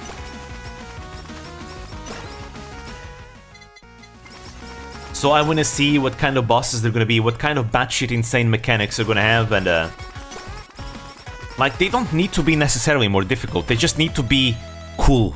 That's all they need to do, like with creative patterns. I think the Kurokami Fubuki fight is great because it has a lot of creativity. Yes, there's a lot of things that are inspired by others, but that's fine, that's whatever. It has a lot of creativity put into it, and it resulted in a very enjoyable fight that seems overwhelming, but to an experienced player you can see, no, this is doable. It never feels like it's too much, at least to me, as someone who is experienced with Toho games. To me it never feels too much. Even at the beginning, where I was a bit panicky, it was great.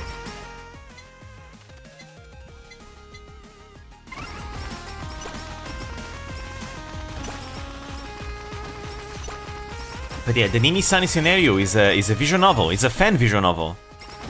I played the first Nini-Sani scenario on stream like a long time ago. It was very good, very yabe. Some of the streams got demonetized, as expected. But it was really fun. It was really fun. Like, even if you don't like Nijisanji, a Nini-Sani scenario is just really fun.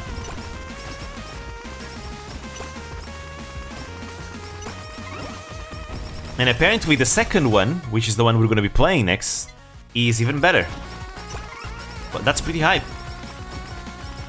I am going straight to the Selen route immediately.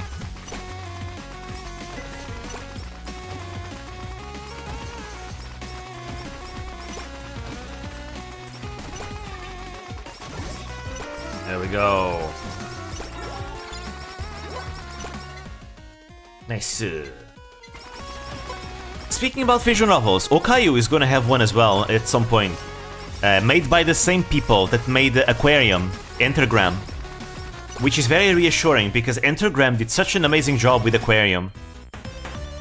So I expect the Okayu visual novel to be really good. I haven't played the Oli one either. I need to play the Oli visual novel at some point. And again, Nui Nui Quest as well. Flare's Nui Nui Quest. I think Flare's Nui Nui Quest is my most wanted hobo game right now. Because I played it in its early stages, when it was free. There wasn't even soundtrack in the game. It was very fun. So I expect it's gonna be even more fun now. I think I should maybe start a series on YouTube where I review Hololive fan games. And mostly the games that I like, because I want to keep the series positive. I don't want to make a negative video, you know, about a game that maybe was made for fun, which is all of them, really. All of them are made for fun, right? I don't want to make a negative video on a game, right? Even if I think it might not be that good. I mean, right now I can't really think of anything like that, honestly. So I don't have anything in mind. But in the future, who knows, if something like that ends up happening, I don't want to make a negative video on someone that's just, you know, putting their love out there and just expressing their love. So I want to keep that, you know, series positive. So I only make videos I'll only make videos on holo games that I really like. If it's not that good, would you play enough to make a review? You know what? That's a good point. You have a very good point. You have a very good point. Then again, it's not like games that I don't play are bad games, right? There are a lot of games that are good. They're just not my type of game. There are some Hololive fan games that already exist like that. That I think they're good, they're fun. It's just not for me. But I'll probably refrain from playing games like that. Because again, I think part of what makes my videos, I think part of what a lot of people like about my videos is the passion that I put into it. And I wouldn't be able to be passionate about a game that I don't like as much. Hence why I'll keep... Oh, I died. Hence why I'll keep it to just games that I like a lot. Like, specifically games that I like a lot. So, I mean, well... Obviously, Elite Exorcist Miko is one of them. I like Holocure. Holocure is not my preferred type of game. I like Holocure because it's such a high-quality Hololive endgame. But I wouldn't put it in the same like a lot category for me, right? I like it. I like it though. I'd probably make a review on it, but at this point I don't think we need one. I think with it, I will wait on it. I don't know. I would much rather talk about Elite Exorcist Miko and Nui Nui Quest first, and only then maybe Holocure. Perhaps. Well, right now it's not really a set in stone thing, but I do want to make one on the Elite Exorcist Miko in the future. Don't know when. Alright, that was a productive stream. We beat Kurokami. I got to talk about and gush about Japanese culture and history, especially Rakugo. That was fun. I'm gonna end it here, because I'm feeling the effects of the sleep deprivation now. And I'm kinda hungry as well. So yeah. Thank you guys for coming. I think... Oh, what was that? Since you framed the series as reviewing games you played, you can just review the ones you like. There's nothing wrong there. Yeah. And that will keep the channel positive, which is what I want, you know. I want to keep the channel positive because I feel like... I think there's enough negativity sometimes around. I want to balance that negativity with perhaps, you know, just having a positive channel. I mean, on stream is different. I might talk about negative topics on stream, right? But in my videos specifically, I want to keep them positive unless there's like one exception one day, because it might be something that matters to me, maybe something that's like big in the VTuber industry, right? But with the exception of like such exceptions, it's all good. Also, something that you might not notice about the main screen of Holocure, every single graduated member of Hololive is shining. Notice Coco is shining, Aqua is shining, you know, Ame is glowing every once in a while, Mel is glowing. You know, you have quite a few glowy Holo members. Sana is glowing as well, Fauna is glowing. So yeah, actually Fauna is glowing, right? Maybe it hasn't been updated yet. Okay, it hasn't been updated yet. Fauna isn't glowing yet. Probably same thing with Sakamata, Chloe. Where's Chloe? Chloe, where are you? Oh wait, Chloe's not in the game yet. Never mind. I forgot. Holok's in the game. For some reason I thought Holok's was in the game. Anyways, I'm gonna end it here. Thank you guys for coming. Hope you enjoyed the history lesson, I suppose, and my fight against Kurokami. I'll see you guys next time. Maybe Thursday, probably, for Nini-san scenario. Bye bye. See ya.